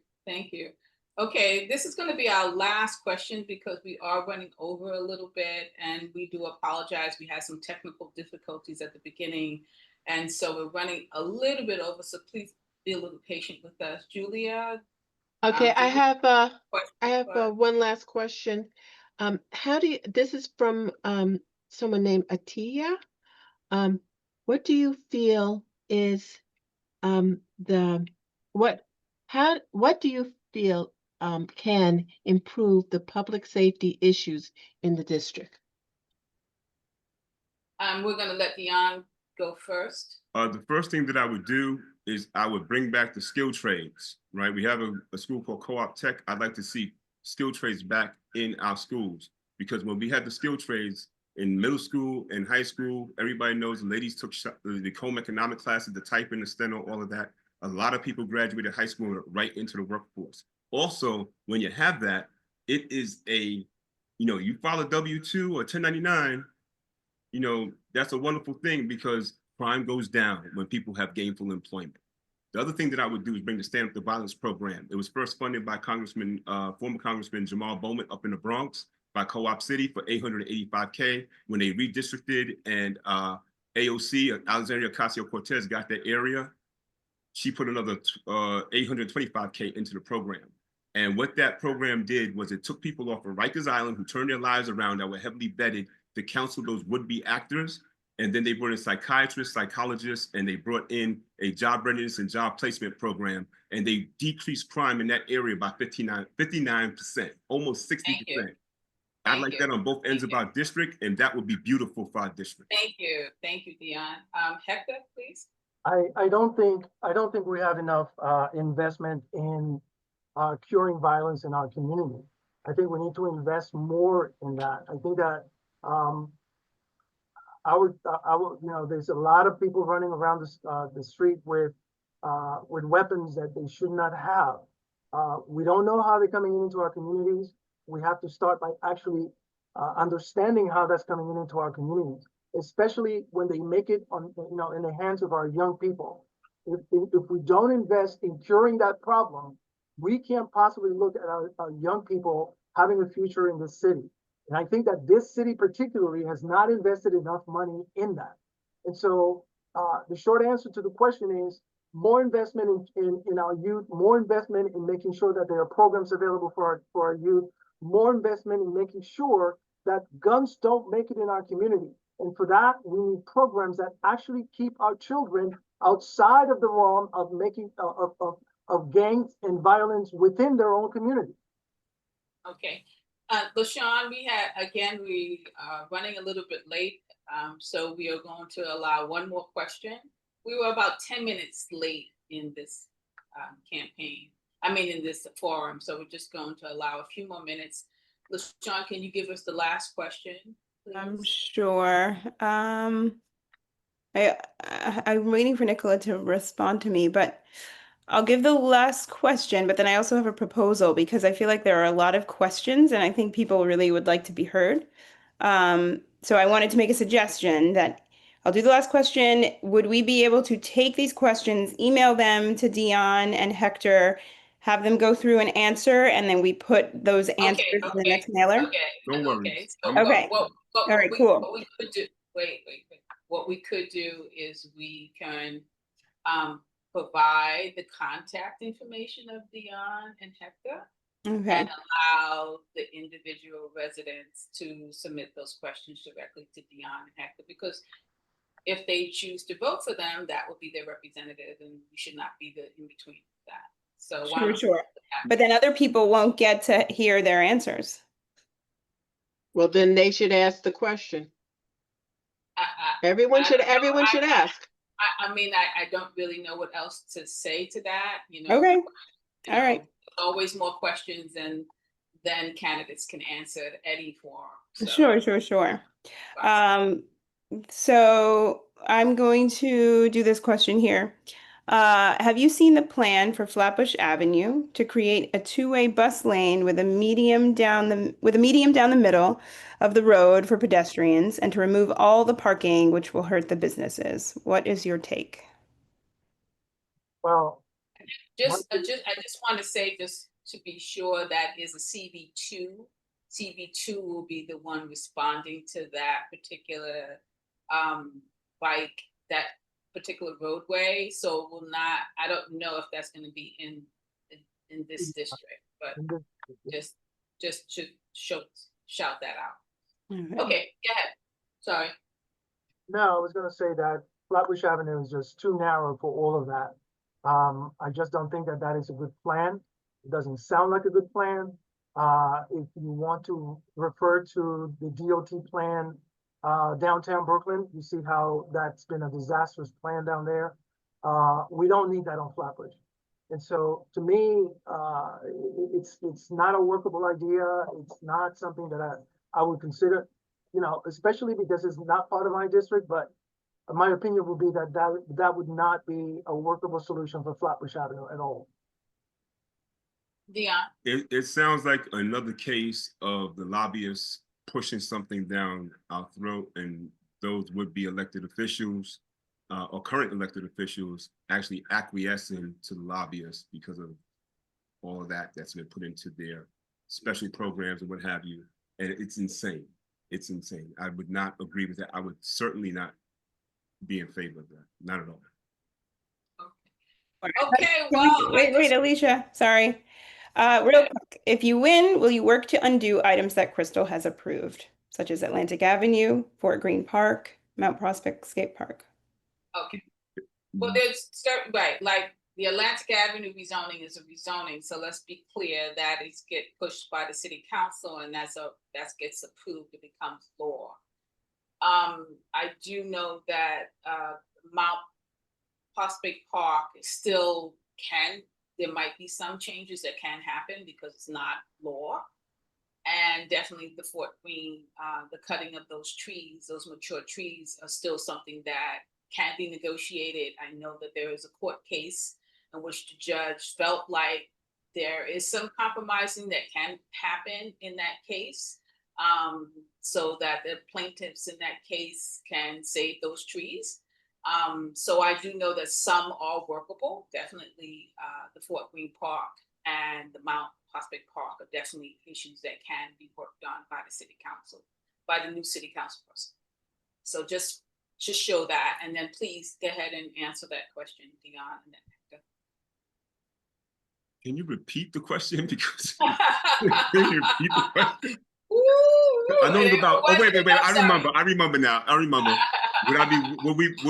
Would we be willing to reverse certain decisions by Crystal Hudson? I was going to say Crystal Council, Crystal Hudson.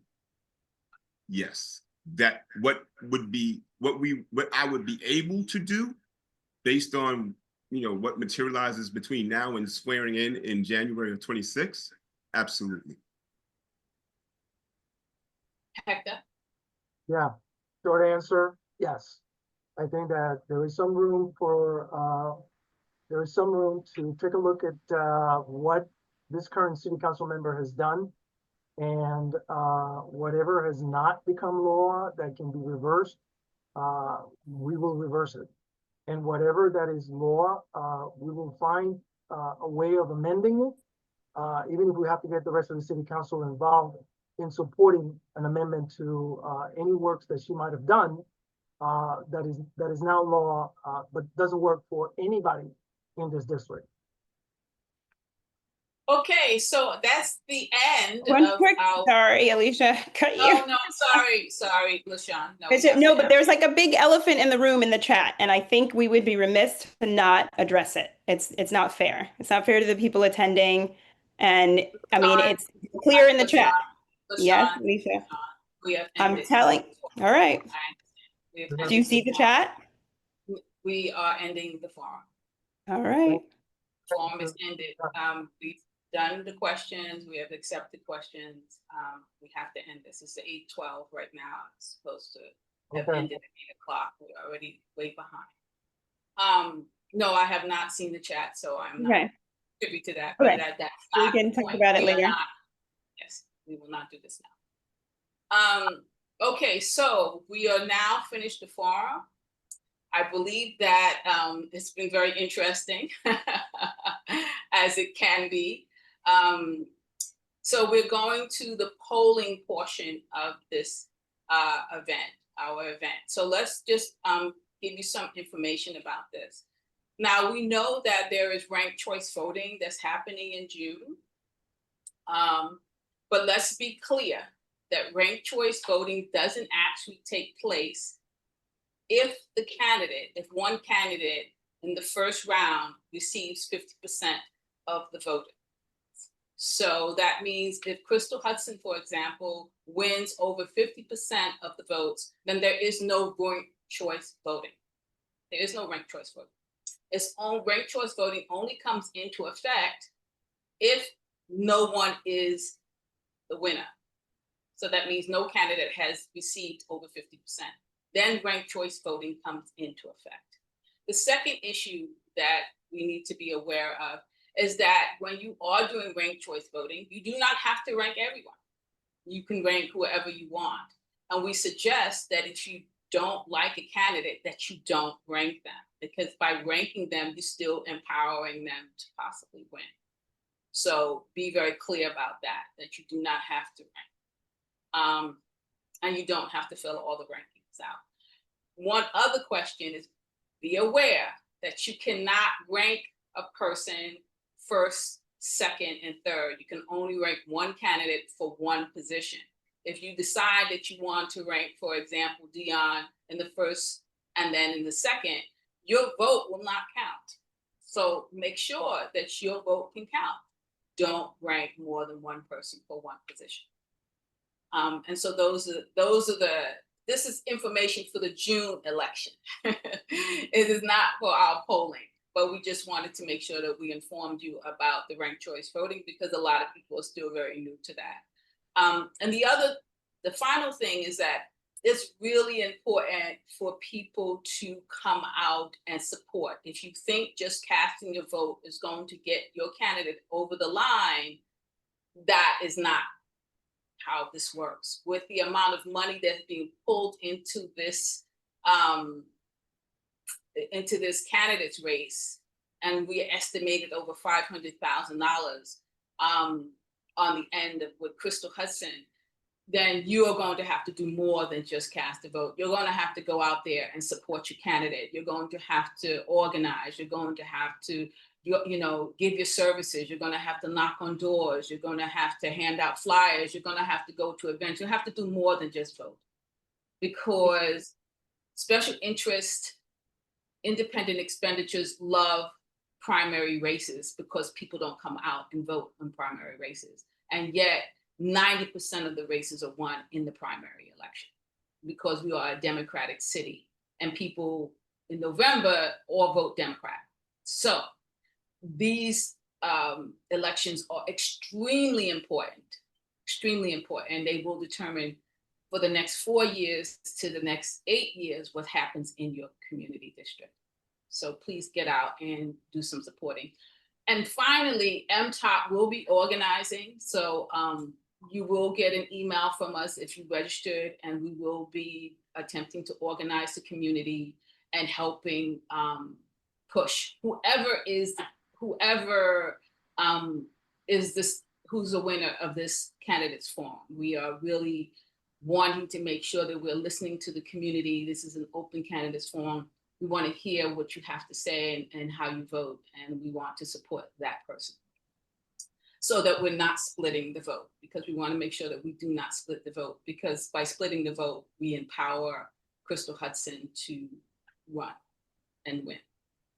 So that being said, Nicola, can you open up one more thing is that the moderators and anyone connected to this forum will not be able to vote in the polling. So we will not be voting in the polling. But everyone else who is a participant will have an opportunity to poll. Please do not press end poll. We'll do that on our end, and then we will tell you who is the winner of this forum. And again, I want to thank everyone who worked so hard to get this forum up and running. I want to thank our candidates for coming and being prepared and taking some hard questions because we are MTOP. We pull some hard questions out there. We want to thank Julia, LaShawn, Dwayne, and Nicola for hosting and helping with this forum. Thank you so much for your participation. I know it was a lot. And for all the people who spread the word about this forum. And we will have it on a link. We were sending it out so people can view it afterwards. One other thing, Dion and Hector, can you please give us your contact information? Can you put it into the chat right now? So you already did?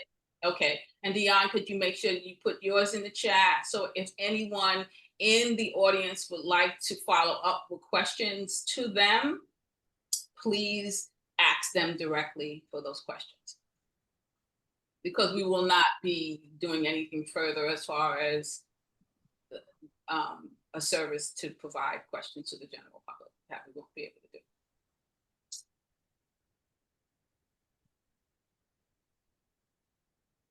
Okay, so Dion, have you been able to be successful in doing that? I just want to wait before we open up the polling.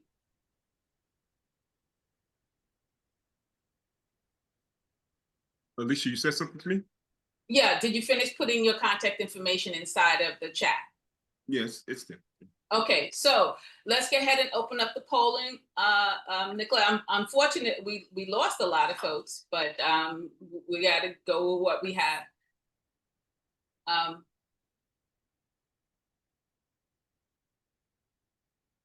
I mean, not LaShawn, Did I say LaShawn? Yes, I did.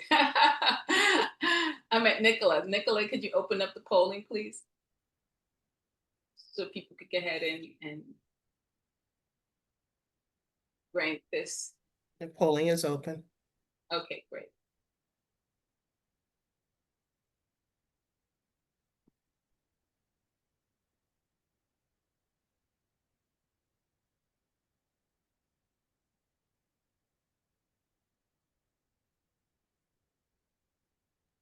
Alicia, we can vote for ourselves, right? No, you can't. Oh, I No. can't. Okay. No, unfortunately, we don't allow the candidates or the moderators or anyone who's a host or Okay. co-host. It's just to ensure that it's the public that's voting and not us or you guys. Sorry about that. Cynthia is saying that she does not see a poll. I don't see a poll either. Okay.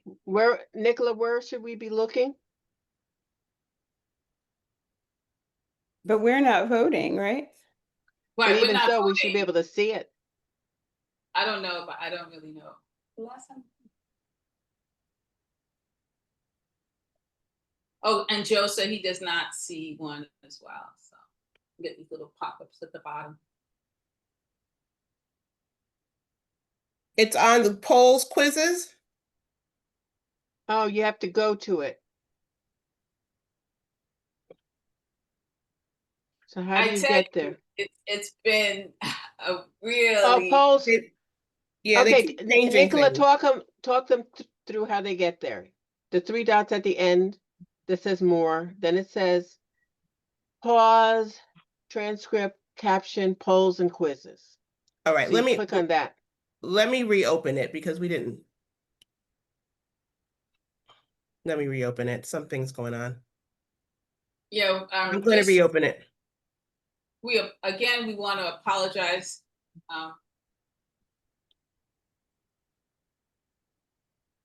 I see results here. Right, but I don't know who was in and who's not, so I'm just going to relaunch it. Okay, so please, we're going to relaunch that to ensure that everyone gets an opportunity to go ahead and poll. So go ahead back and poll again. You know, and again, we apologize for I mean, we've done this before and it's worked very easily.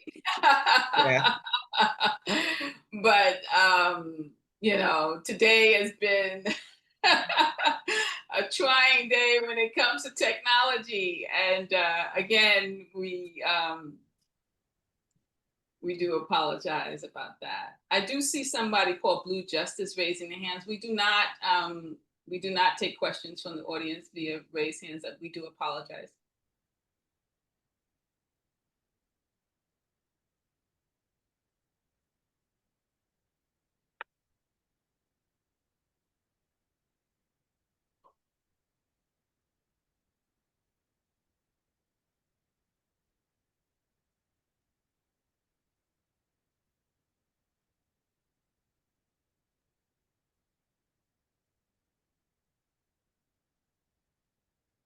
About 67% of the people here voted.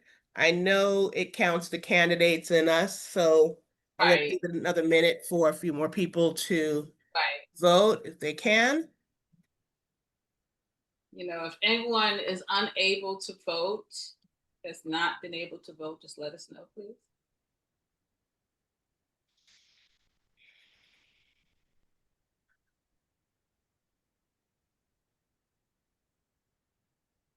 A couple people, Ramona said she couldn't see the poll. Hopefully you're seeing it now. Hopefully that was before we relaunched it. Yeah, a 74%. There's only 7 people who cannot poll, and I think that's us. Yeah. Okay. So that looks like we've ended this poll because 20 out of the 27. I think that might be it.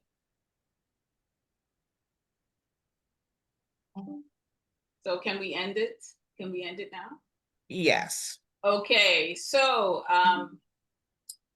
we have 85% of the people who voted for Dion Ashman, and 15% voted for Hector Robertson. And those are the results. Let me just screenshot this, so, because I know that not everyone gets this. This kind of goes only to the host, I believe. So I'm just going to screenshot it. Oh, that was the moved. Okay, let's try that again. Okay, there it goes. Okay, so what we want to thank you guys. We'll be sending out an email. Again, to ensure that we're not splitting the vote, we said we will go along with the results of this candidates forum, and it looks like Dion is the person that has been chosen based upon this candidates forum for our support. And so we will be trying to organize the community to help support Dion Ashman's candidacy. We want to thank Hector Robertson and Dion for showing up and participating in this forum. And we want to say goodnight. But Alicia, can I say something in parting? Okay, and Hector can say something in parting as well. No. I'm sorry. Okay. No. I apologize. I just wanted to say thank you. I know, but we've already ended, and there's already seems to be some tension going on in that chat, and I don't want to add anything to it. So we've already ended this forum. Again, we want to thank everyone for showing up. Have a wonderful day or a wonderful night. And we hope to see you guys soon, and you will be getting our contact information and other ways in which you can continue to support. Thank you. Thank you. Okay, goodbye. Good night, everyone.